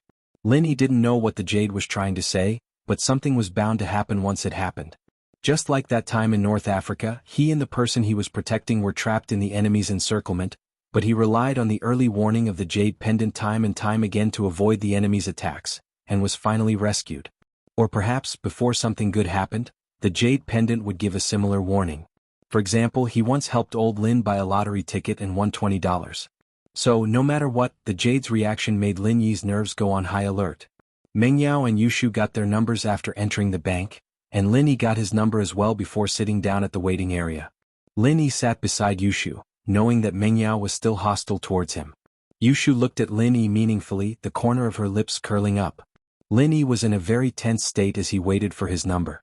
Every time the jade reacted, something would happen, and this time would be no exception. Suddenly, Lin Yi's eyes stopped on a black MPV parked outside the bank. Let's go. Lin Yi stood up abruptly, grabbing Yushu's hand as he spoke to Meng Yao and Yushu. What are you doing? Yushu blinked as she looked at Lin Yi, her face blushing. She'd only held her brother's hand before, and she'd never held the hand of a young man before. Yushu didn't know what to do when Lin Yi grabbed her hand out of the blue, and she just stood there dumbfounded. Let's get out of here, we don't have time to explain. Lin Yi panicked as he tried to pull Yushu up. Slap. Meng Yao slapped Lin Yi's hand away from Yushu's. In actuality, it was more like Lin Yi had let go of Yushu's hand subconsciously. Meng Yao wouldn't have been able to pull that off with her strength alone. Lin Yi, what are you doing? Are you taking advantage of Shu? Meng Yao glared at Lin Yi, her eyes full of anger. I don't have time to explain, you guys leave with me. Lin Yi's eyes glanced at the corner of the street not far away from the bank's window as he said anxiously. Taking advantage? Lin Yi almost fainted. What kind of advantage was that? Why? Meng Yao humphed. Who do you think you are? What's wrong with you? If you want to leave, you can leave by yourself. We still need to get a card. Yushu didn't know what was going on. What was wrong with Lin Yi? He looked calm and collected. Why was he so impulsive all of a sudden? Let's get out of here first. Lin Yi couldn't help but say as he grabbed their hands. Yushu and Meng Yao's hands were pulled up by Lin Yi, one on the left and one on the right. Let go. Meng Yao was going crazy. She didn't think that Lin Yi would reach out to her after molesting Yushu. She tried her best to shake off Lin Yi's hands. Yao, let's get out of here first. Yushu was more rational than Meng Yao. She had recovered from the shock and saw that Lin Yi's face didn't have that perverted expression on it anymore. Instead, it was replaced with an anxious expression. Yushu understood Lin Yi better than Meng Yao did, and she knew that Lin Yi wouldn't come all the way to the bank just to mess with them. If he really wanted to take advantage of them, then last night would have been the best time to do so. Unless there was something wrong with his brain, he wouldn't choose to do it in a crowded bank. Meng Yao paused and looked at Yushu strangely. She didn't understand why Yushu was on Lin Yi's side all of a sudden. Lin Yi looked at the hesitant Meng Yao and sighed. It was too late. This was because he had already seen a few men in black trench coats pushing open the door of the bank and walking in. Bang! A sharp gunshot rang out, and the orderly bank immediately fell into chaos. Screams, children's cries, and the alarm went off at the same time. Don't move, we'll kill whoever moves. The leader was a bald man wearing a black mask. He raised a black pistol and shouted at the people in the bank. Lin Yi sighed softly. He had missed the best opportunity to escape when he was fighting with Meng Yao and Yushu. It seemed like it was impossible for him to escape now. Chapter 34. The bank robbery. Lin Yi wasn't the heroic type, quite the opposite. He'd always kept a low profile, knowing what he should do and what he shouldn't do. Just like in North Africa, Lin Yi had always remembered that his job was to protect the visiting delegation, not to act like a hero in a war-torn place. As a result, Lin Yi's priority was to protect Meng Yao and Yushu, not to capture the robbers. The police would take care of things like this, and Lin Yi didn't want to get involved. Meng Yao and Yushu, evidently, had never been in a situation like this before. They were a little stunned, not knowing what to do. Everyone listen up. Put your hands on your head and squat down. I promise I won't hurt you. However, if anyone dares to move, don't blame me for being rude. Baldy fired another shot into the sky. The originally noisy bank instantly quietened down. The children forgot to cry and the adults forgot to shout. Everyone was obedient, hugging their heads and squatting on the ground. They didn't have much of a choice against the gun-wielding robbers. They had to obey if they wanted to live. It wasn't that these people didn't have a sense of justice, but that whoever stepped up would pay with their lives. While Baldy was lecturing them with his gun, Baldy's accomplices had already rushed to the front of the bank's counter. After smashing the bank's window with a hammer, they used their guns to force the bank staff to put the money into the designated bag. Hurry up. What the fuck are you waiting for? One of the robbers barked impatiently at a middle-aged bank employee. I'll shoot you if you keep this up. Yes. The man was timid. He was scared by the robber and his hands trembled. Pa! A stack of banknotes fell to the ground and scattered. Motherfucker. Are you trying to stall for time? The robber glared and fired a shot, hitting the man's arm. The man cried out in pain as he clutched at his arm. The robber's previous shots were all empty. Although they had a certain deterrent effect, it was not as strong as this shot. This shot was really aimed at people, so in the bank, whether it was the staff or the customers, they were so shocked that they covered their mouths. They were even more afraid of these criminals and did not dare to move. Baldy was very satisfied with his subordinate's decision to kill one to warn the others, and he swept his gaze across the entire bank. Yao, I'm scared. Yushu was usually a brash girl, but she gripped Meng Yao's arm tightly at this critical moment. Her face was pale as a sheet. It's okay. Shu, I'll protect you. Meng Yao was scared herself, but Yushu was a year younger than her. She had to act like a big sister and comfort her. You two don't have to comfort each other. I will protect your safety, Lin Yi said calmly. Although Lin Yi wasn't sure that he could capture all the robbers alive, he could still protect Meng Yao and Yushu from harm. Meng Yao moved her lips, wanting to say something sarcastic to Lin Yi out of habit, but she didn't say anything when she saw his determined gaze. Seeing that the robbers were about to leave the bank, police sirens came from outside the bank. The customers in the bank frowned when they heard the sirens. After all, sometimes it was a good thing that the police came, but in this situation the robbers couldn't run away. It was inevitable that they would do something extreme. If they took a few more hostages, it would be even worse. So most of the people felt gloomy at this moment. To them, it didn't matter how much money was lost in the bank. Being able to walk out of here safely was the most important thing. The robbers in the bank, listen to me. You are now surrounded. Please put down your weapons immediately. Surrender and fight for leniency is your only way out. Otherwise, only death awaits you. Outside the bank, there was a voice shouting into the microphone. Umph. Baldy heard the voice and humphed coldly. He turned to one of his men. Tell the people outside that I'll kill them if they do anything. The man understood immediately and came to the bank's door.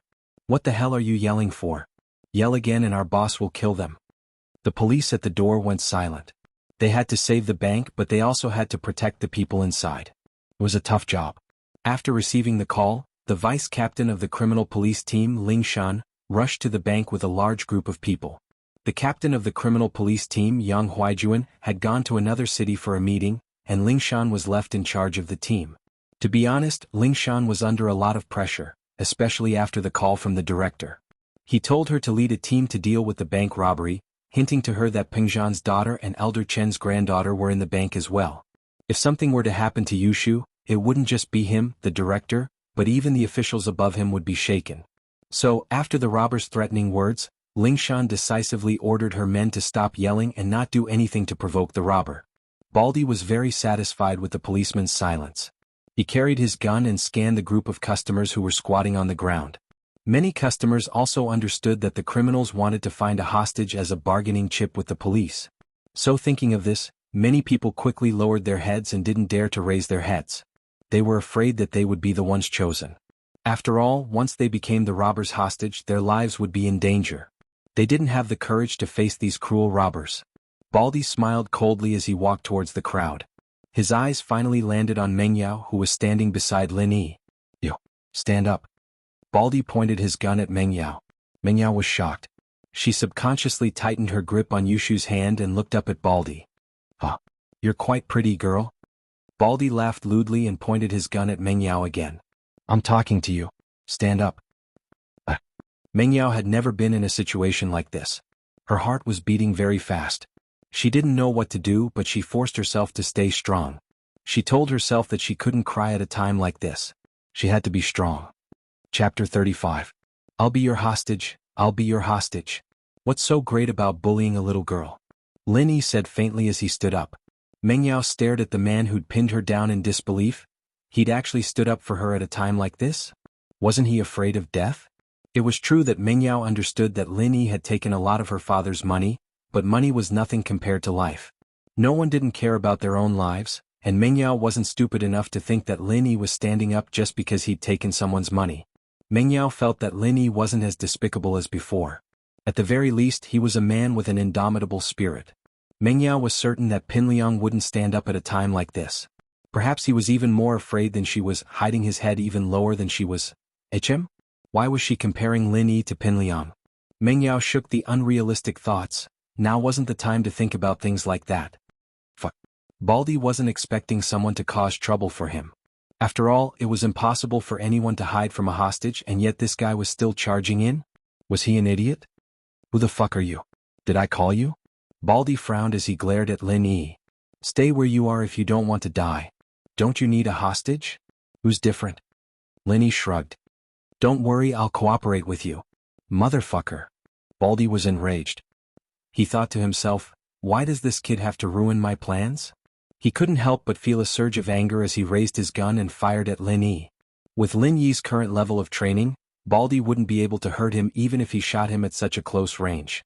Ever since he started practicing the art of dragon mastery, Lin Yi's reflexes had become abnormally sharp. He only needed to tilt his body slightly to dodge the bullet. But the moment Lin Yi turned, Lin Yi's heart jumped. There was a girl behind him and Baldy's bullet was coming at him from above. If he dodged, the bullet would hit the girl behind him, and even if the girl didn't die, she'd be heavily injured. Lin Yi clenched his teeth and turned his body around again, facing the bullet. The bullet pierced into Lin Yi's thigh. It wasn't as painful as it should have been, but Lin Yi still frowned. Fortunately, Lin Yi's positioning wasn't bad, and the bullet hit the flesh instead of the leg bone. The crowd screamed involuntarily, and Meng Yao and Yushu covered their mouths at the same time. Lin Yi took a bullet. Meng Yao and Yushu, on the other hand, saw it all clearly. Lin Yi could have easily dodged the shot, but he didn't want to hurt the girl behind him, so he took the shot. At the thought, Meng Yao's gaze on the girl behind Lin Yi grew angrier. Fuck, there's someone who's not afraid of death. Baldy was very surprised. Was this kid crazy? Boss, there are more and more cops outside. One of the robbers ran over and whispered to Baldy. Fuck. Baldy cursed and pointed his gun at Lin Yi's head. Since you're willing to be a hostage, then you'll do it together. Malu, look after this kid. Alright. Malu took out his gun and pointed it at Lin Yi's head. Kid, who told you to act like you're a hero at a time like this? It's not that easy to be a hero.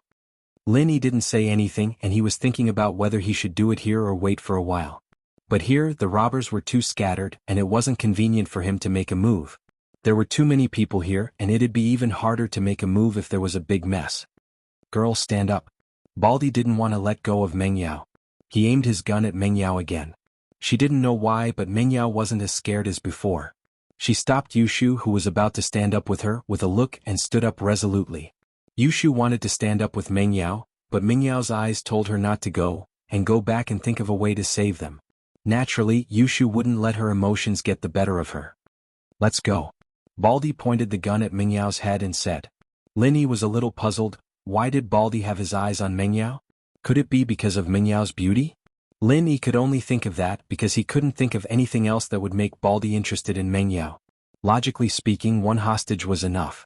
When negotiating with the police, it wasn't about how many hostages you had, but whether or not you had a hostage. Even if you had a hostage, the police wouldn't act rashly. Police outside, listen up. Baldy's underling, who had gone to talk to the police, stood at the bank's entrance and continued shouting, Everyone retreat 100 meters away and don't send anyone to follow us after we get in the car, or we'll kill the hostages.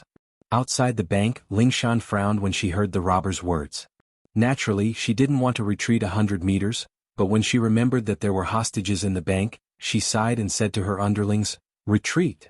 Actually, Lingshan didn't want to surround the bank in public, because it would only put pressure on the robbers and make them do crazy things. If they surrounded the bank and followed them secretly, the robbers might not choose hostages. But Lingshan's suggestion was called heroism by the police, and it made her very depressed. Baldy was very satisfied with the police's actions, and he pointed his gun at Meng Yao's head, while Ma Lu pointed his gun at Lin Yi's head, and they walked out of the bank together. Yao Yao. Faubert, who was standing beside Lingshan, suddenly saw Meng Yao in the robber's hands, and his heart skipped a beat. Mr. Li, you know the hostage? Lingshan had a bad feeling about this. That's Mr. Chu's daughter, Meng Yao? Faubert was very nervous. Mr. Chu was on a business trip, and if something were to happen to the miss at this time, he'd be in deep trouble. What? Lingshan froze and her heart was even more panicked. Why did the robbers choose Pengzhan's daughter as a hostage? The more you feared, the more it happened. Lingshan could only use the walkie-talkie to report the current situation to the director. Director, one of the hostages is Pengzhan's daughter, Meng Yao?